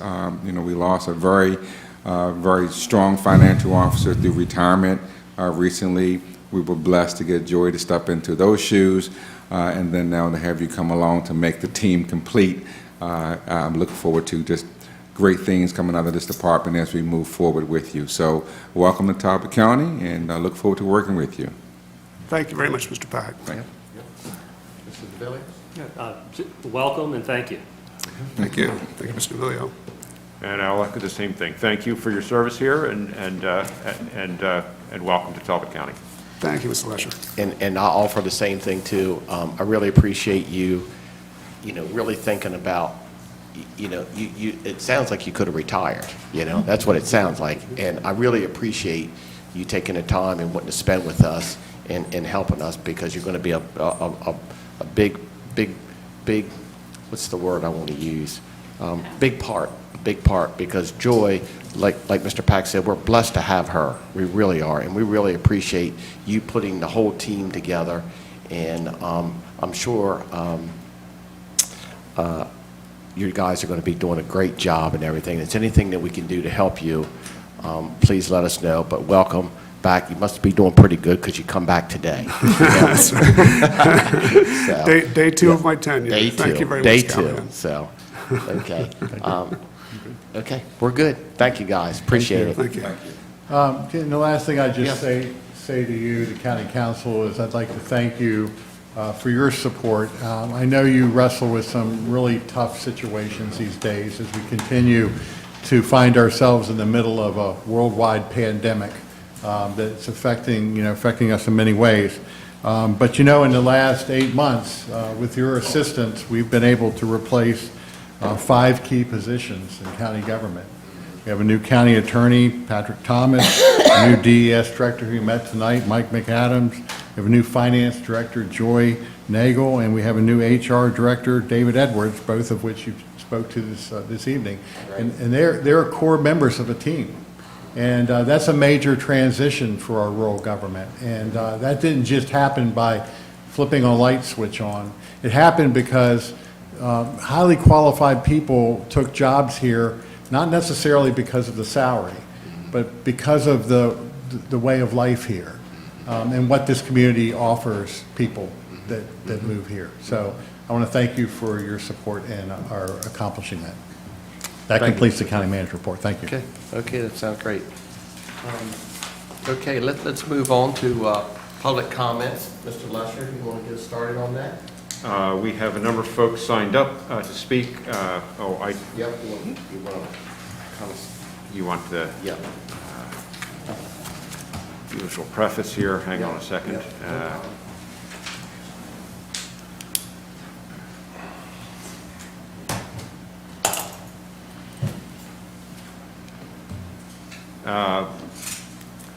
Public comment is an opportunity for members of the public in attendance to address the council regarding any council matter. Any member of the public desiring to be heard by the council shall raise their hand and wait to be recognized by the council president. Once recognized, the person shall state their name and address and then direct their comments to the council as a body, not to individual council members or other members of the public. Each speaker shall be permitted to speak for no more than 3 minutes. Those speaking on behalf of an organization shall be given up to 5 minutes unless otherwise authorized by the council president. Speakers are expected to be courteous and respectful. Personal, impertinent, or slanderous comments shall not be tolerated. And we have a number of folks who have signed up, and we can take them in that order. First being Ridgely Ox of Bosman.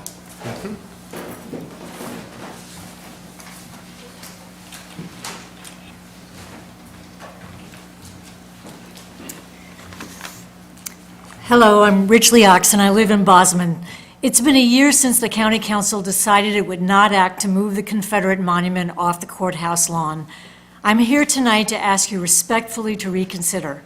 The reasons are many, and I would like to share some of them with you. In the past few weeks, we've asked people at the farmers market, churches, and in our communities to fill out postcards to tell us why they believe the monument does not belong in this place of justice and equality. I and some of my fellow citizens would like to read what they said to you. This comes from Josie, age 9. It's hurtful.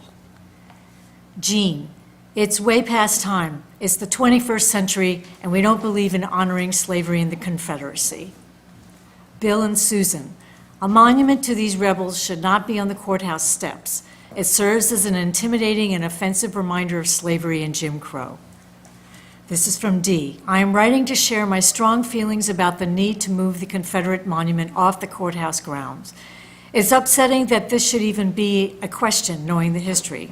Place it elsewhere and provide education and history of our past that all should learn from this, but not displayed on the grounds of the courthouse.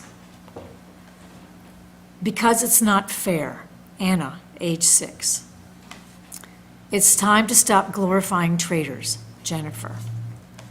Because we shouldn't celebrate traitors who committed insurrection in support of slavery. Stephanie. Because it intimidates people and kids don't want to have a future like this. Ella, age 10.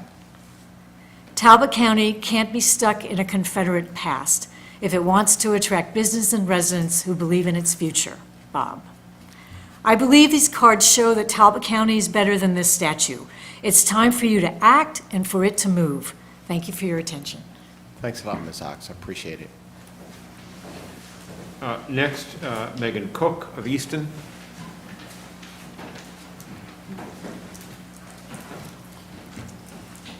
Good evening, gentlemen. My name is Megan Cook. I live at 113 South Aurora Street here in Easton. I'm sure it's clear to you that the majority of the attendants tonight are in favor of moving the Talbot Boys statue off the courthouse lawn.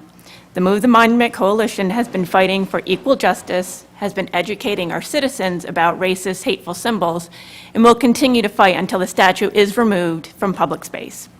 Instead, tonight, I'd like to talk about listening and empathy, some things that are often lacking in society and often in politics.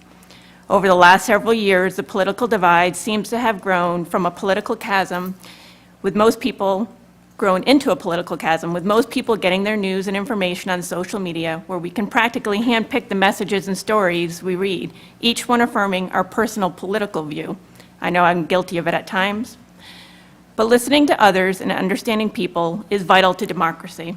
A good leader is often a good listener. And when we listen to others, we hope to hear and understand their hopes, their fears, and their concerns.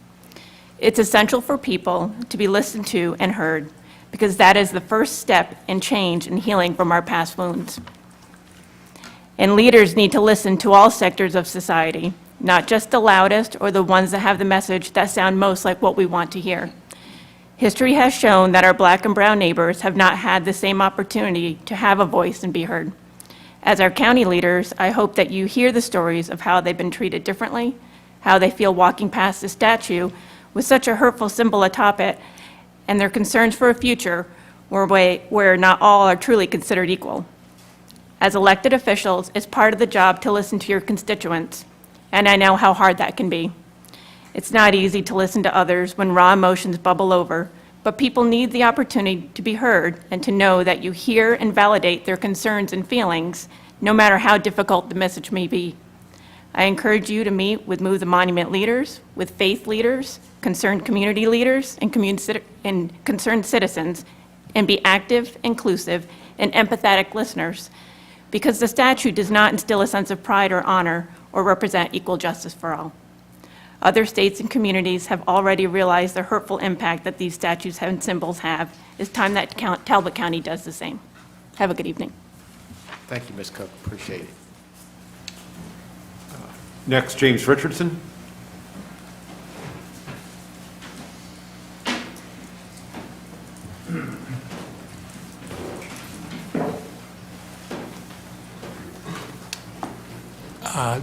James Richardson, Claiborne, Maryland.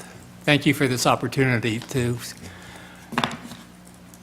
talk to you this evening. My presentation will be two parts, and I hope to get through it within 3 minutes. Okay. I have more postcards. That's the first part. I first visited the Talbot County Courthouse grounds in 2002. I remember my eyes being drawn to the Confederate symbols of the statue. I remember the resentment flooding my heart as I recalled the hardship that the rebels caused my Indiana community and family. Why would Talbot County, Maryland, celebrate such folly? For what did my great-grandfather fight? For what did his brother and school chums die? Remove the statue. That's Dinah. Kirk says, continuing to celebrate sedition and racism is wrong. As a black man, I shouldn't have to walk by a statue that represents racism and know that many of my neighbors don't care about how I feel. Frank. Because there are so many other people who could represent fairness and diversity. Finally, from Jonathan, the Talbot boys may have been brave, but were actually traitors to their county, state, and humanity. The statue is part of a false narrative by white supremacists. Second part. Every cause needs a good rally song. We have this is a good cause. And you talk about council members, you talk about the people who have sat at this table this evening as doing good jobs. We are doing a good job for this county. This is a rally song that I hope you appreciate. We are not going away is one of our chants. We are not going away. We are not going away. We will stay until the day when justice comes, when justice comes. We will stay till we can see our courthouse means equality for all of us, for you and me. When freedom rings, when freedom rings, the Talbot boy stands tall and bold upon this lawn where babes were sold. He fought to trade men's lives for gold. Remove him now, remove him now. Dark time years of old Jim Crow, a statue built so all would know. Traitorous flag, we strike a blow for liberty, for liberty. Black Lives Matter is our song. The human race, we all belong. Raise your voices loud and strong. Sing it loud, sing it loud. We are not going away. We are not going away. We will stay until the day when justice comes, when justice comes. Thank you. Thank you, Mr. Richardson. Next, Harriet Lowry. Council, I'd like to yield my time to those you have not heard from. You've heard from me several times personally and in letters. And so there are several people you have not heard from until now, and I'd like to yield my time to them.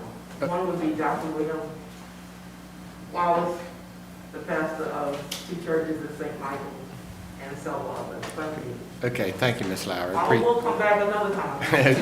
All right, no problem, no problem. You're always welcome. Next is Keith Watts.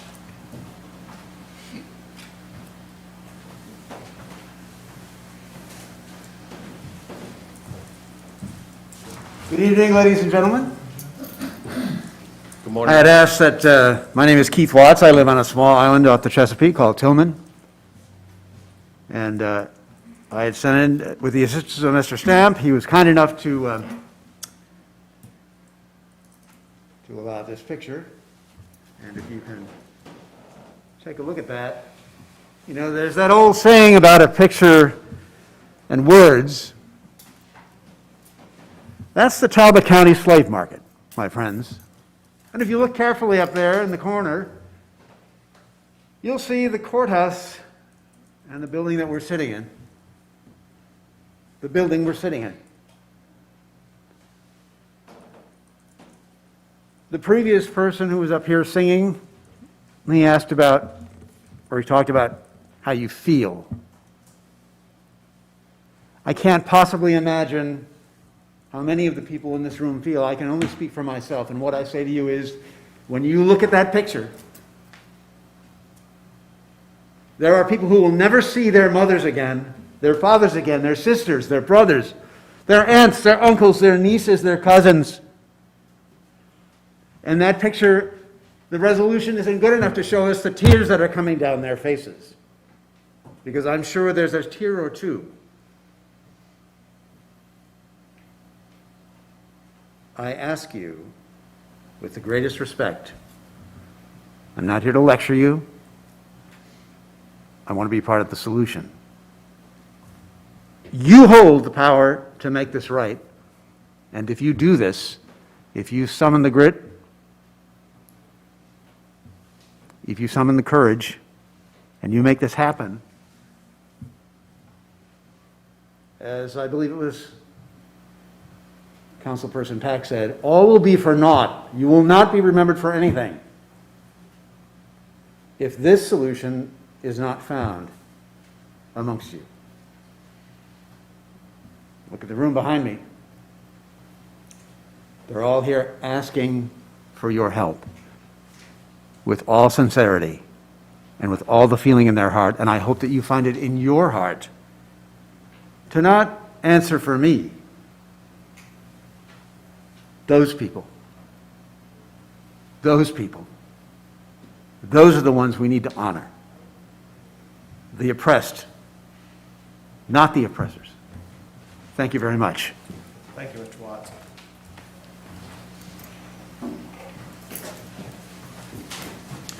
Next is Marjorie Opalski.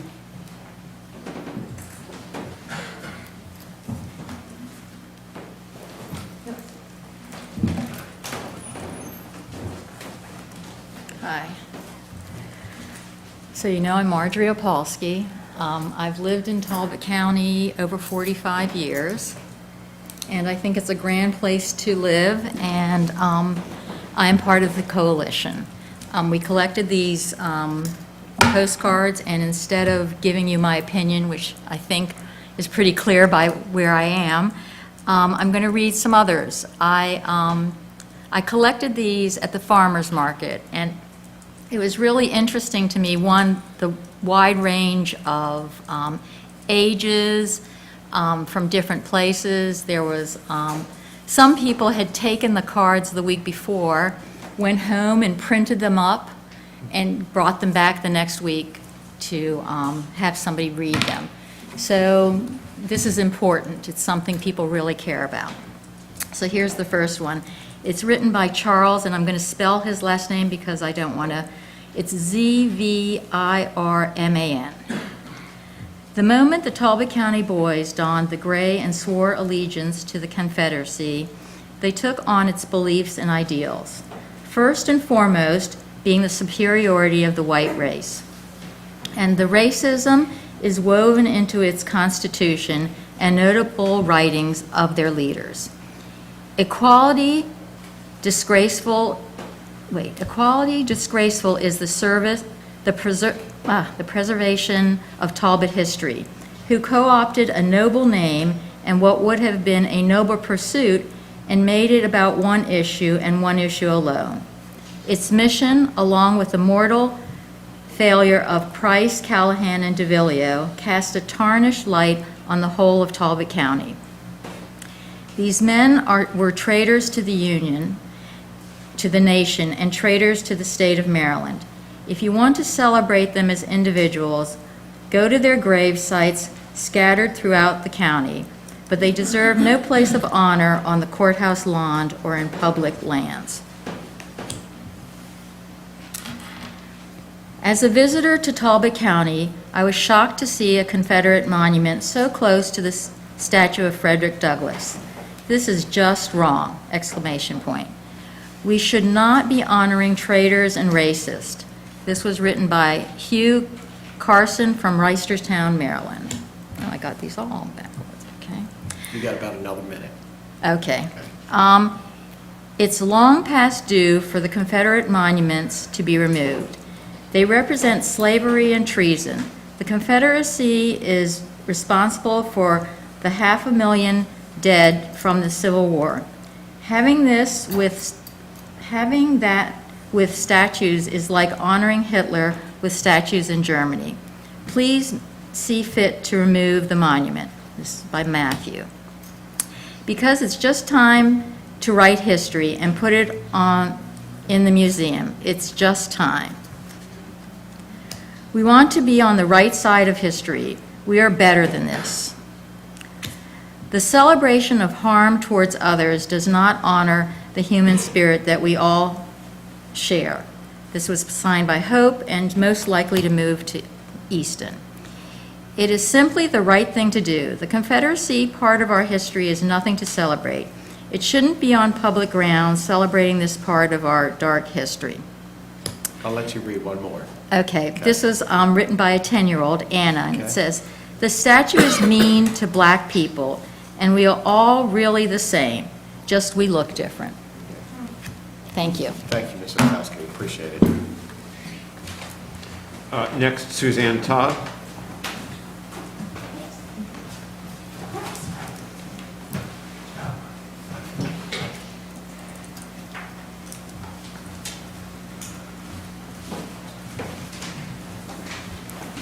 Good evening. I'm Suzanne Todd, and I live in Claiborne. I, too, have some cards to read. This is from Rebecca Pearson. Let us join the rest of the state, other states in the nation, other nations of the world, by placing in public places symbols of respect for rights. Time for change. And from Sophia. I believe that Talbot County should not be represented by statues of traitorous losers of a war to memorialize their racist Jim Crow history. Move the statues somewhere people can learn from the past mistakes and not glorify their hate-filled racist hearts. Please do the right thing, move the statues. And that's from John and Susan in Tunis Mills. And this is a long card that I'll summarize from a couple in New Jersey who are thinking about moving to the Eastern Shore, but are discouraged by the Confederate statue. And their last sentence, show the community what you stand for, inclusion, forward-looking, and peace. My thoughts. Move the monument because it represents a cause that supported slavery. Move the monument because it's the right thing to do. And in closing, I've really listened tonight to all the information that you've been presented with. Lights for the community in Tilghman, 2 new ambulances, the Children's Advocacy Center, so much good in this county that I call my home now. And you sit in front of the Great Seal of Talbot County. I ask that you put into action what the Human Resources Council is doing as far as diversity training and inclusion, and move the statute that does not support those ideals. Thank you. Thank you, Ms. Todd. Next, William Wallace.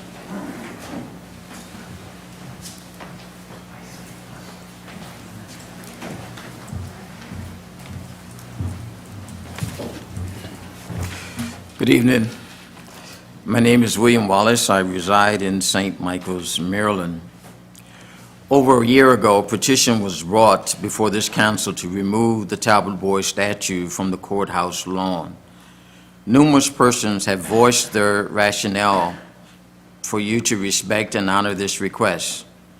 You have appeased us who have come before you, yet you have not done anything to move in that request. Your actions have dismissed the validity of our concerns. As of this moment, you have not chosen to vote to remove the statue.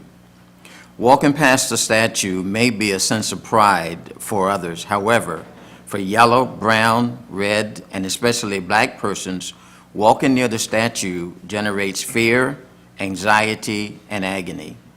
It is tantamount to seasoning.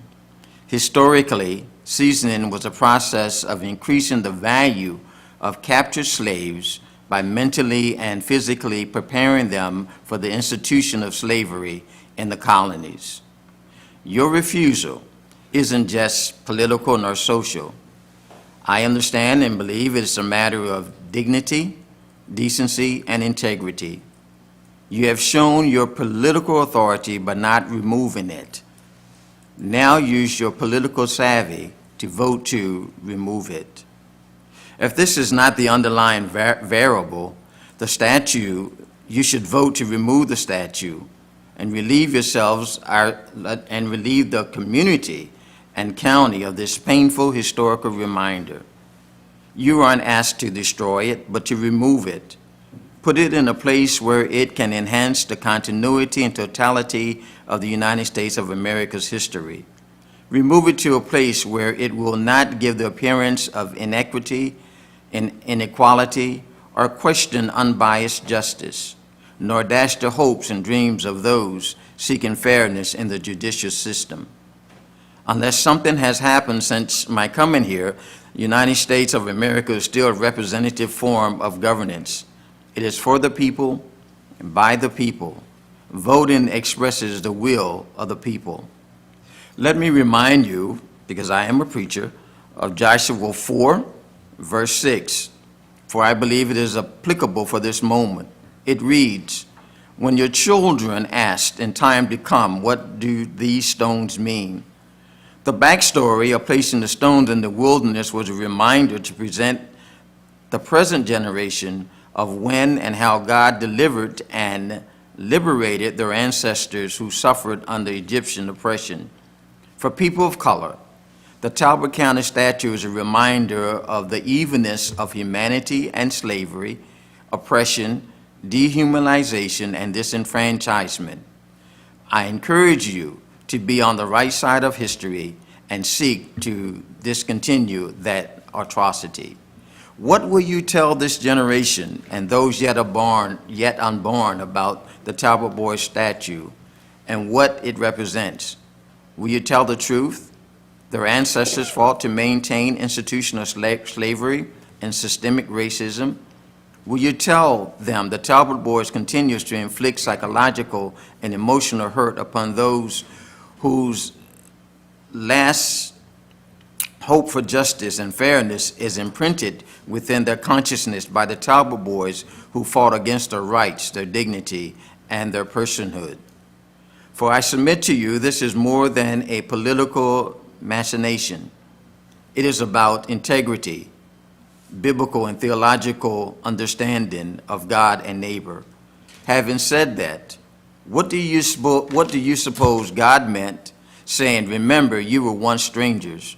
Or what did Jesus mean when he said, "What you do to one of the least of these, you have done to me"?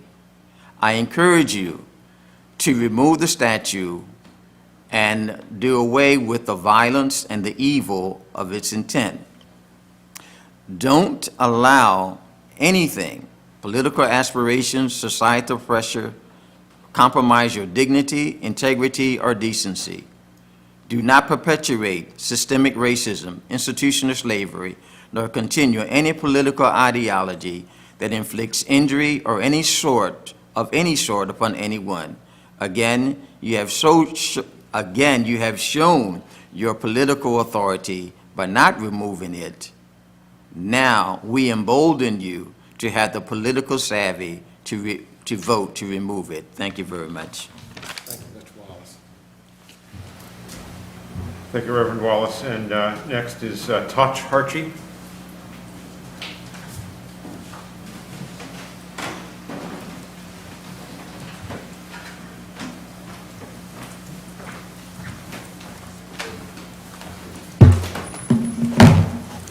Thank you very much. I never thought you'd see me reading off one of these things in public. I live in Easton, lived here 35 years, got 5 kids, graduated Easton High School, and I guess I'm invested here. Born across the creek in Annapolis. When I listen to these thoughts and read them coming up to this meeting, I get puzzled about what's different here and why other locations and other jurisdictions and governments have changed their thinking. Deep South governments, certainly existing Deep South governments, and elected officials have looked at the challenges that are growing, and it's getting more public, and the pain is evident. I think we're better people than that. I look around, I wrote a card, but I won't read that. This is my card. But I wanted to quote someone well known to you.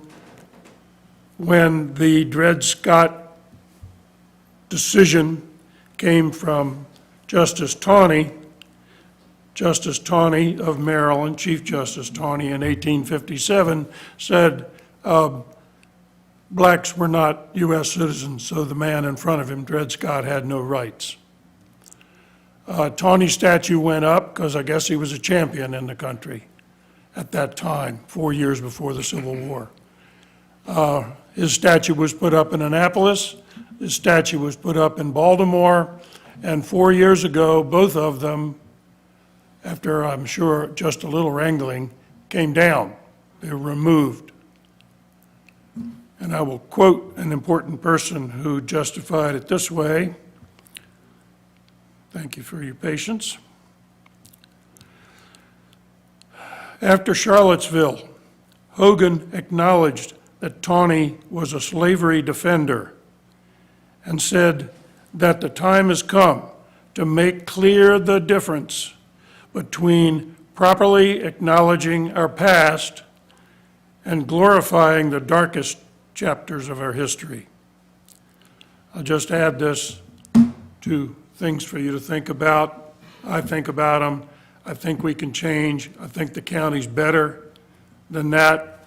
And I think the people who voted against it are high-quality people, but their decision hurts people and will.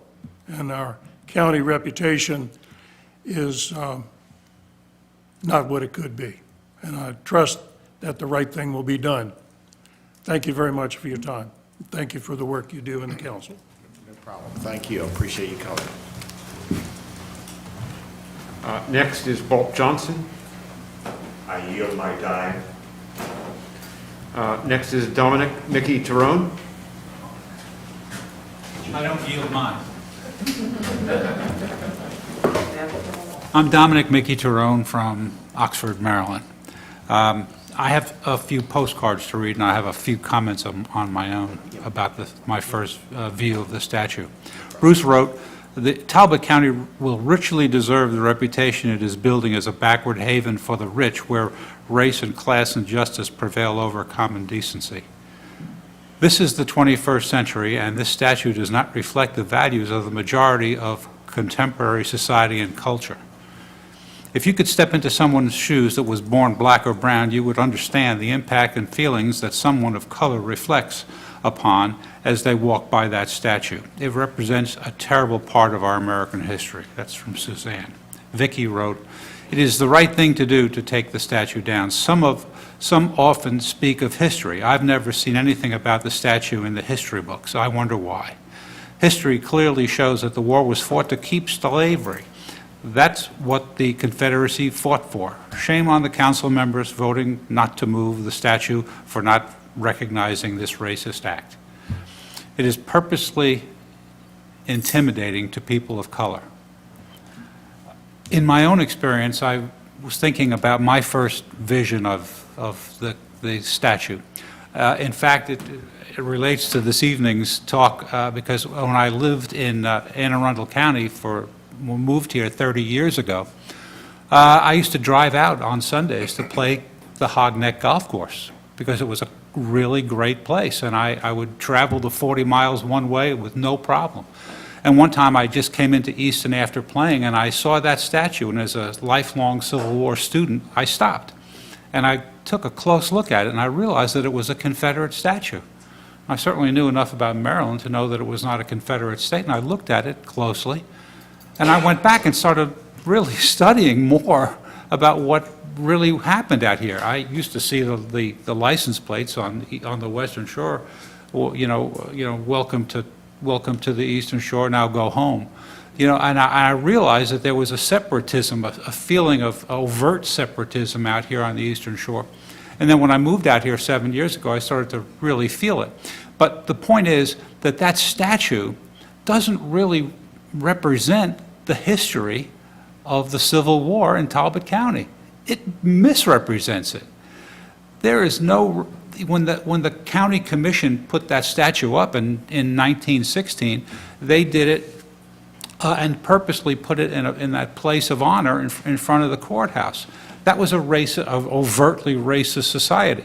Society has changed. You people are not racists, and we know that. But we feel like you have to make the effort to truly present the true history of Talbot County.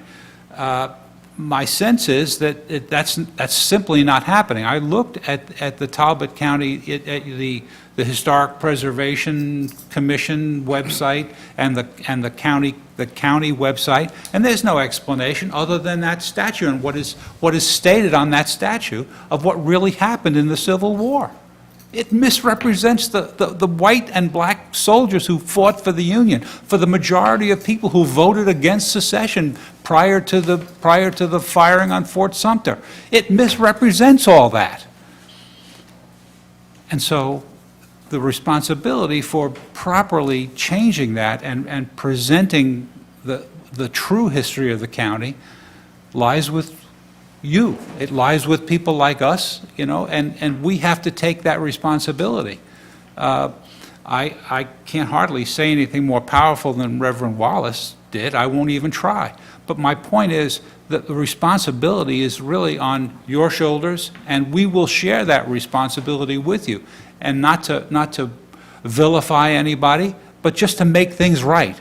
We have that responsibility for our children. We need to be educating our children, in this county, what really happened. We're not doing that. And so my point is that we'll continue to try to, argue for removing the statue, not destroying it. I remember the representative of the Preserve Talbot history was someone presented the research survey results that suggested that more people are not interested in moving the statue. I took a look at that survey. That survey asked the question, would you prefer to see a statue destroyed? I think it was a Robert E. Lee statue. Would you prefer to see that statue destroyed? This is not destroying a statue. It's not erasing history. You cannot erase history with that. I made the point recently where there's no statue of Adolf Hitler in Germany, but he virtually has his own channel on cable TV, what's often called the Hitler channel. The point is that history is not going to be erased, but it needs to be clarified. And we have to take responsibility for doing that. So thank you very much. We'll speak to you again. Yep. Next is Robin Strickoff.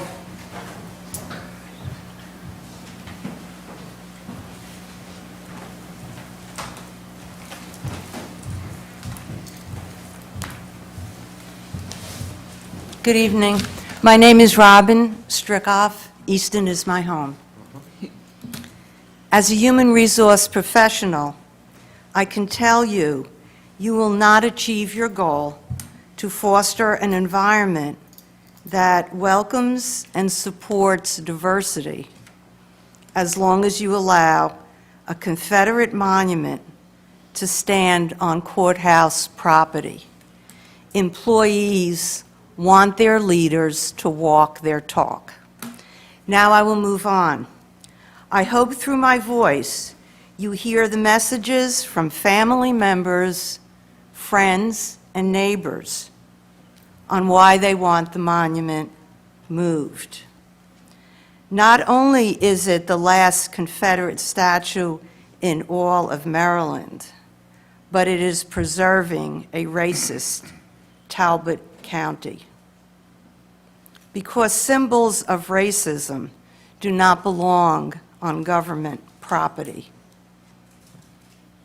Please, as a worker in Talbot County with youth and elderly, please transform the Easton Courthouse grounds by taking away the statue that is a symbol of the divisions of black and white, south and north.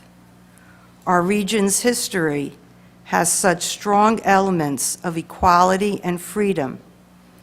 We can have the Talbot boys remembered elsewhere, but not as if we still support enslavement.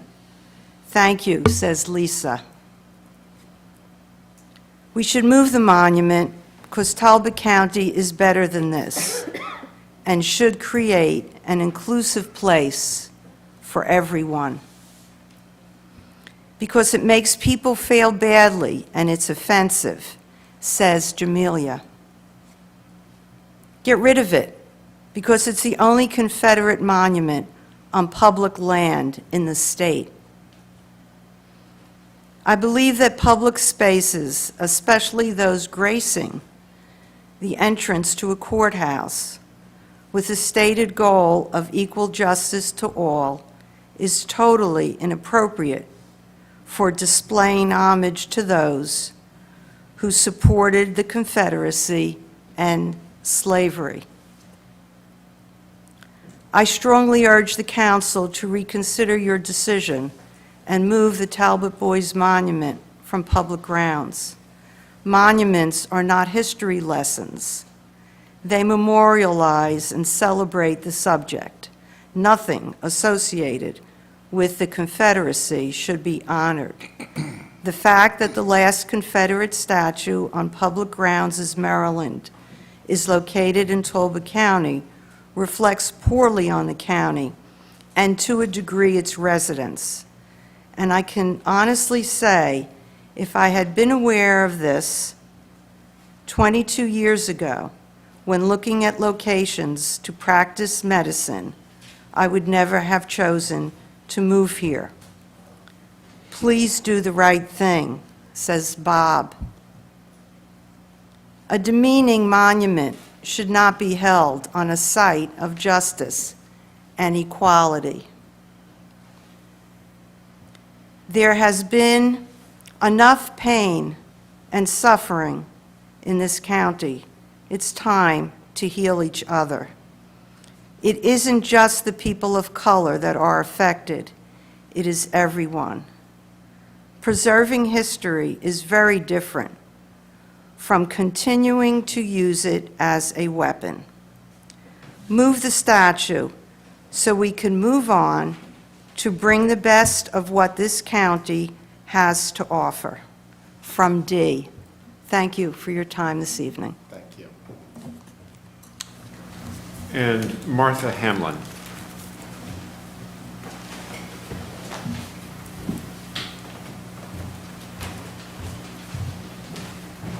Good evening.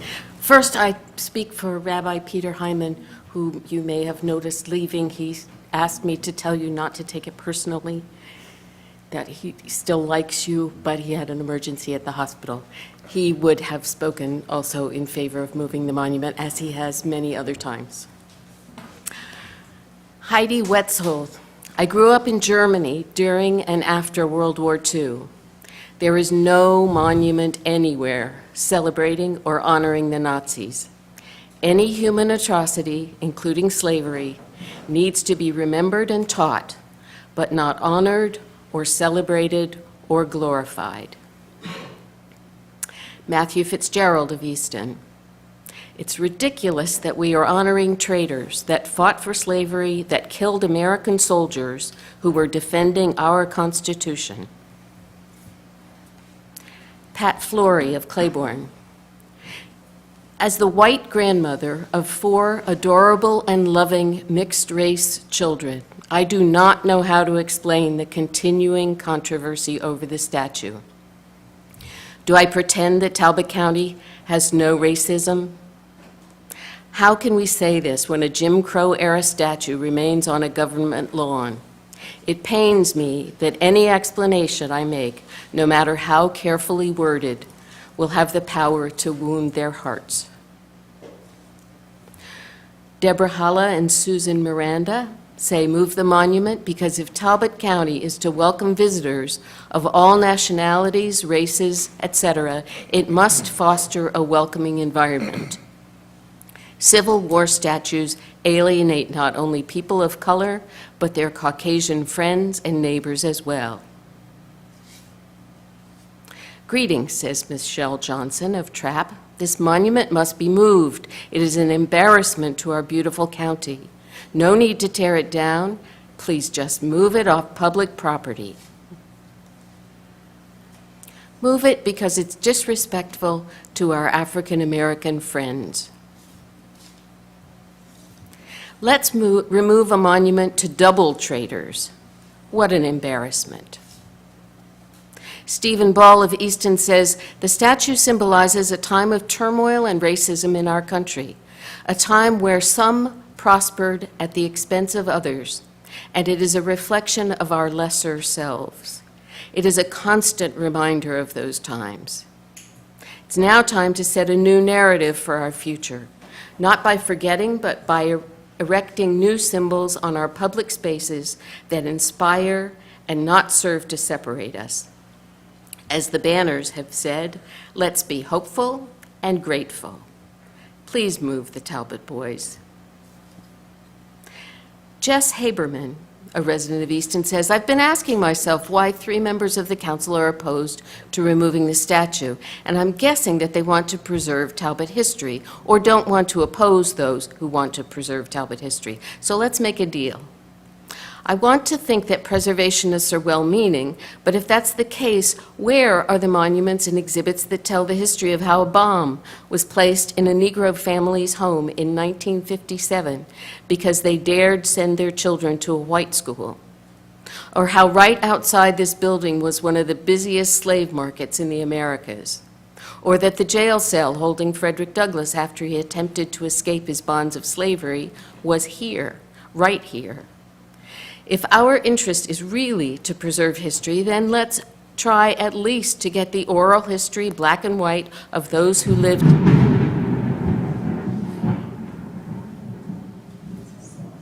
That's an important voice talking to you. Those who lived in a segregated Talbot County, many of whom are still alive. The Talbot Historical Society is looking for donations. Let's work with them to house the Talbot boys. The county has much to be proud of, like the United States itself, but also like the United States, its history is complicated. Do we want to whitewash that history? Let's move the Talbot boys where it can be part of an exhibit about race, and if some want to speculate that those Talbot boys fought for the South to rebel against a despotic Union and Lincoln, then note that as a minority opinion, as long as it is also noted that most historians believe the statue itself is a relic of the Jim Crow era meant to oppress blacks. And until it can be moved to a museum, let's put it in the basement. 2 more. One from Hillary Spence. Please vote to move the Confederate monument to a safe place until it can find a permanent home, away from our historic courthouse lawn. As a citizen of Talbot County, I am embarrassed by your inaction. You reflect badly on our values. And finally, Peter Dudley of Easton, no one can expect equality of justice when the seat of the court displays a monument to those who sought to overthrow the government directly outside. Certainly all sons of the Eastern Shore deserve recognition, but this statue shouldn't be in front of the courthouse. Thank you. Mr. Callahan, those are all the people who have signed up in advance. I believe we've got at least one more. Okay. Yeah.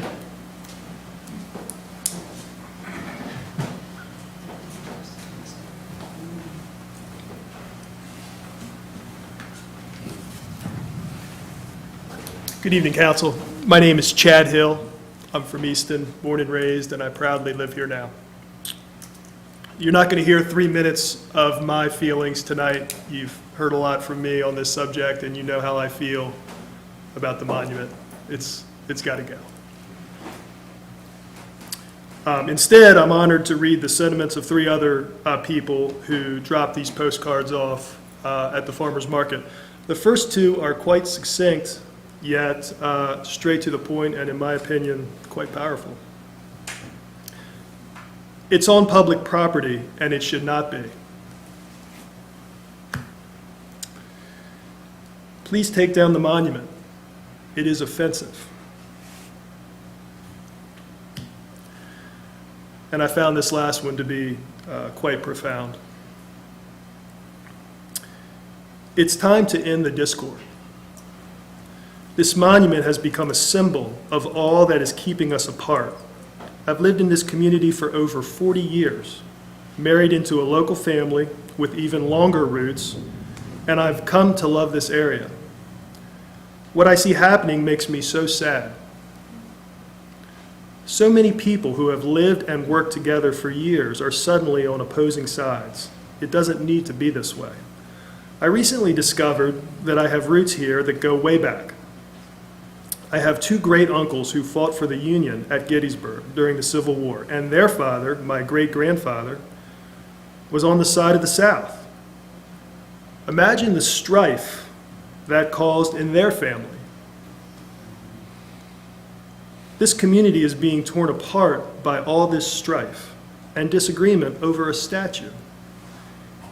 It can be moved and kept by those who want it saved, and then those who oppose it will not need to see it.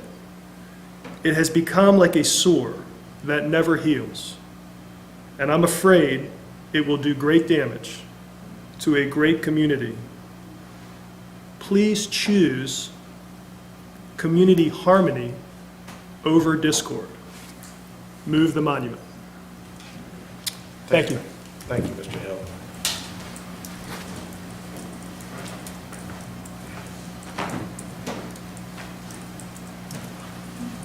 Is there anybody else who would like to speak? I think you've gotten enough this evening. I'll come back next month and be at the top of the agenda. Okay, you're welcome to speak now. Okay. Go ahead. I will. Thank you. Yep, no problem. Penelope Dwyer, and Okay. I live in Tunis Mills in Easton. Yep. And I've spoken before about having grown up here and gone to Mount Pleasant and seen and heard brutality and humiliation that still makes me weep. And when I see that statue, it does upset me. And I'm white. So I just ask, because I think we're allowed to ask questions of the council. Why would you want to do that? Why would you want to do that? Because it's your time, not my time. Okay, so it's a rhetoric question. Okay. Why would you want to hurt your neighbors and your friends? When I think about preserving history, I think about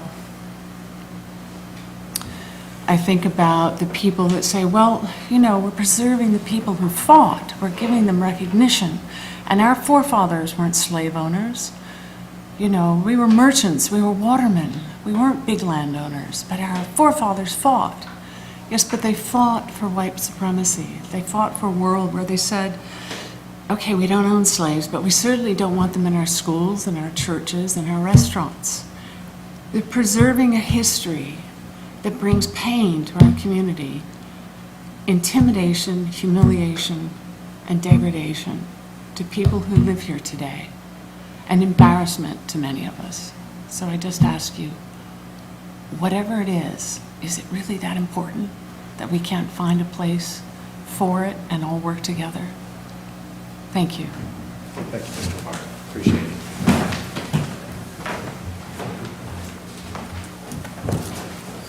Thank you. I'm Bill Brashares. I've been a resident of Oxford for about 30 years. 10 as a weekender and 20 as a permanent resident, full-time primary residence. Sailing also brought me to Oxford. I'd like to offer, I was going to give you 3 thoughts, but it's getting late. I'm going to give you one. The first thought, which will be very quick, is just that preserving history is different from honoring history, and I know you all are aware of that.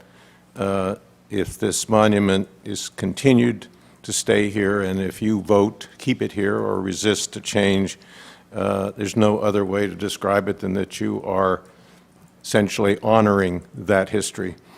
There's nothing shameful about changing our minds when so much of our culture, our education, and our understanding of history has changed in our lifetimes. My father's company transferred him for several years from Pittsburgh to Birmingham. As an 8-year-old, I rode on the buses that had a placard, usually about 2/3 of the way to the rear of the bus, that said white to the front and colored to the rear. When I asked my father why, he just said, "They have their ways here." When I graduated from the University of Virginia in 1961, the university theater was still segregated, colored in the balcony. They had their ways too. Those ways have changed, thank God, and none of us wants them back. The romantic myths of the lost cause are gone. And we now understand that the Confederate monuments like ours weren't erected to honor long-gone soldiers, but to underscore the racism and white supremacy fervor of the Jim Crow era. That has changed. We've changed. Our understanding of right and wrong have changed. Our shame now is in our reluctance to change, to do what we know is right. Let us not be the last community in this state, even this country, to do what conscience and public will have accomplished almost everywhere else. We are a dynamic, progressive, creative community that cares about education and fairness and decency, aren't we? Does a divisive monument honoring the Jim Crow era really represent who we are? We're better than this. Thank you. Thank you, Mr. Boucher. Appreciate it. Okay, anybody else on this side? Anybody else that would like to comment? Yes, ma'am.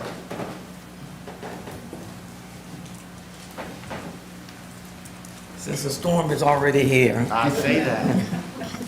Harriet Lowry. Trying to tell a quick personal story. I am the 7th generation of enslaved African Americans in Talbot County.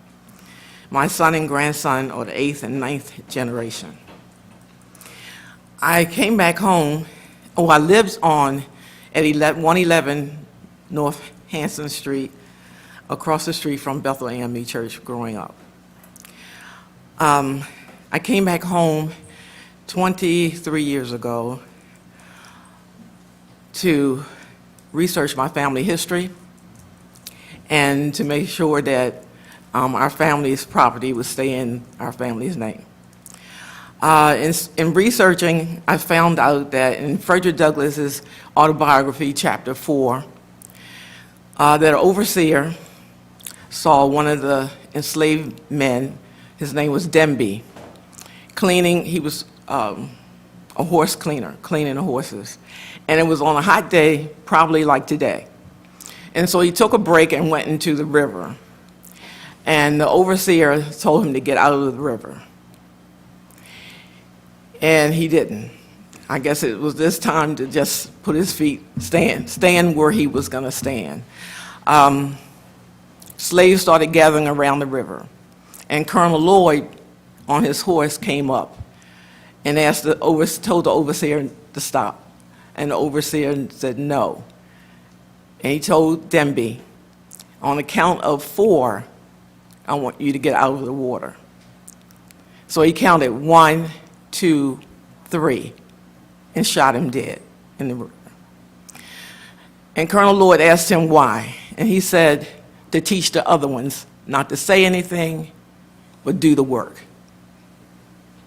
And this is the only way to keep them in line. Well, when I learned this, I couldn't understand. Well, one other thing. My great-great-grandfather is one of the 18 soldiers that founded Unionville. They went off to fight in the Civil War.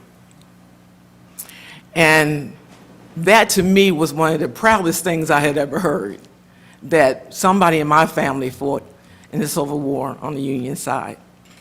But I couldn't understand why most of my family didn't know this story. None of my family knew this story. And as I went about business of coming back and living in Talbot County, it dawned on me, knowing my uncles, my grandfather, and all of them, that they did just what that overseer said. They did not look back when the Civil War was over. They kept moving forward. And they were good men. They had state highway jobs, teachers, nurses. My mother was a nurse midwife, and she delivered almost every African American before me, because she didn't have me until she was 35, and she had 6 kids. So she delivered a lot of them. But they kept moving forward and trying to be progressive. But when they came into town, there were certain things that you did not do as an African American. And some of you can't understand it because you're not in our shoes. And so I tell this story to just try to see if you can relate to it. But they had their heads bowed down. They didn't speak to anybody. You didn't look anybody in the eye. You did not do that thing. If you were in the African American community, you were taught that. You did not look a white person in the face, in the eye. You just kept your head down and moving forward. And I feel like now, especially after January the 6th, how can any place, any town, any village in the United States after January the 6th be proud to fly the Confederate flag or have it on any monument on the courthouse lawn? I do not understand that. I know that I wanted to know why you have made up your mind not to move it.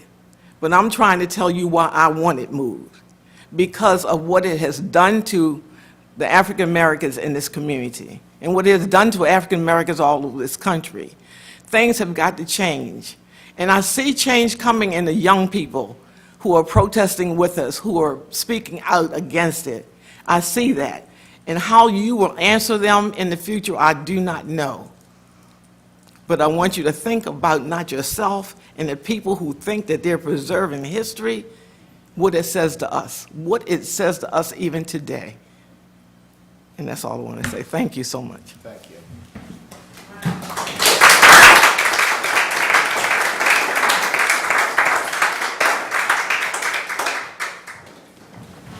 Okay, is anybody else want to? Okay. Okay, so we'll end the public comment, and we'll start off with council comments. Mr. Pack? Thank you, Mr. Callahan.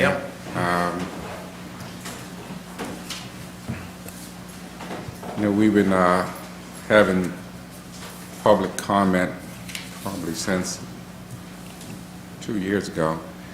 And of course, a lot of the comment we're hearing is surrounding the Confederate statue on the courthouse lawn. And it finally just dawned on me this evening, listening to these comments, what I'm witnessing. And it goes back to a famous saying, if the mountain will not come to Muhammad, then Muhammad will go to the mountain. If we won't meet with the people will come and meet with us. And that's what we're witnessing each and every Tuesday that we have these public hearings. If we won't sit down with the people and have dialogue with the people will come to Muhammad. And I applaud you all for your just patience and tenacity and very poignant way of putting your points across, and very respectful way you're putting your points across. And I will agree with what Mickey was saying. You can't erase history. I've heard it said over and over and over again. You cannot erase history. You can distort history. You can forget history, but you can't erase history. That's a fact. So again, I welcome this is your chamber. Public hearing is the time for you to address council. And if we won't come to you, then you have every right to come to us and voice your concerns to your elected body. Councils will be attending the Mako Summer Conference, the 18th through 21st, so we'll be leaving you for a while, so don't come here next week, we won't be here. We're going to be meeting with the Department of Transportation Secretary Greg Slater while we're down there discussing some traffic concerns we're having here in the county with Secretary Slater and his team. So although we'll be down in Ocean City, won't be all fun and sand. We will actually be doing a little bit of work. So thank you all for coming out and for your patience, and you're welcome to come back at any time. Thank you. Thank you, Mr. Pack. Mr. Billy. I'd just like to reiterate the comments that I had when Ms. Neal was here from the Neighborhood Service Center, that the appeal is going out this week, and if you know of anybody who seems off, there's probably something going on. And you may not know, they may not want to explain what's going on, but if you recognize a difference in your neighbor and your family member, your friend, the Neighborhood Service Center is probably the best spot to point them in the direction to get help. So I ask for you to keep an eye out for the appeal, keep an eye out for your neighbor. Thank you, Mr. DeVillio. Mr. Lesher. Two things. One is just that I intend to ask the legal office to prepare for introduction of a resolution to rescind Resolution 281 or a resolution to the same effect. That's the resolution that amended the comprehensive water and sewer plan to grant S1 classification to be lakeside development and TRAP in response to the petition. And doing this in response to the petition of over 200 constituents who have expressed concerns about the process by which this was adopted, and specifically regarding the information provided to the council leading up to that legislation. And second, I want to thank all of you who have spoken tonight. And I want to particularly thank Mrs. Lowry, whose comments touched my heart. Thank you. Thank you, Mr. Lesher. I'd like to comment on that too. I appreciate you guys being here. We're listening to you. You've been very respectful. And Ms. Lowry, I really appreciate you taking the time and rethinking about it and coming up here and talking to us, okay? I really do. And the other thing that I want to tell you that I really miss Eric too. And you know, it was a pleasure meeting him. I just want to tell you, I haven't talked to you in a while, and I just want to let you know that I do miss him. And he was a really pillar of the community, and we all do miss him. Okay. And I want to thank staff tonight. You guys done a phenomenal job. We got a new team, and I'm proud of you guys. And we've got a couple new team members. So you guys, if you need anything from us, we're here for you, and we're here to do whatever it needs to do your job right. So we're going to back you guys. And Mr. Stamp, you've got a phenomenal team behind you, and anything that the council can do to help you and move us forward, we're here for you too. Okay? And I'll hand it off to Mr. Lesher. The County Council's next meeting will be held on Tuesday, August 24th, beginning at 6:00 p.m. The council will be convening an open session at 3:30 p.m. for a work session regarding the repurposing center with Warren Edwards, road superintendent. That work session will be held at the Bradley Meeting Room here and is open to the public. At 4:30 p.m., the council will adjourn into closed session to discuss real estate, legal, and personnel matters as listed on the statement for closing that meeting. Therefore, is there a motion and second to adjourn tonight's meeting and reconvene as noted? So moved. A second. Okay, we got a motion and second. Madam Secretary, could you call the roll? Mr. Callahan? Aye. Mr. DeVillio? Aye. Mr. Lesher? Aye. Mr. Pack? Aye. Thanks a lot for coming.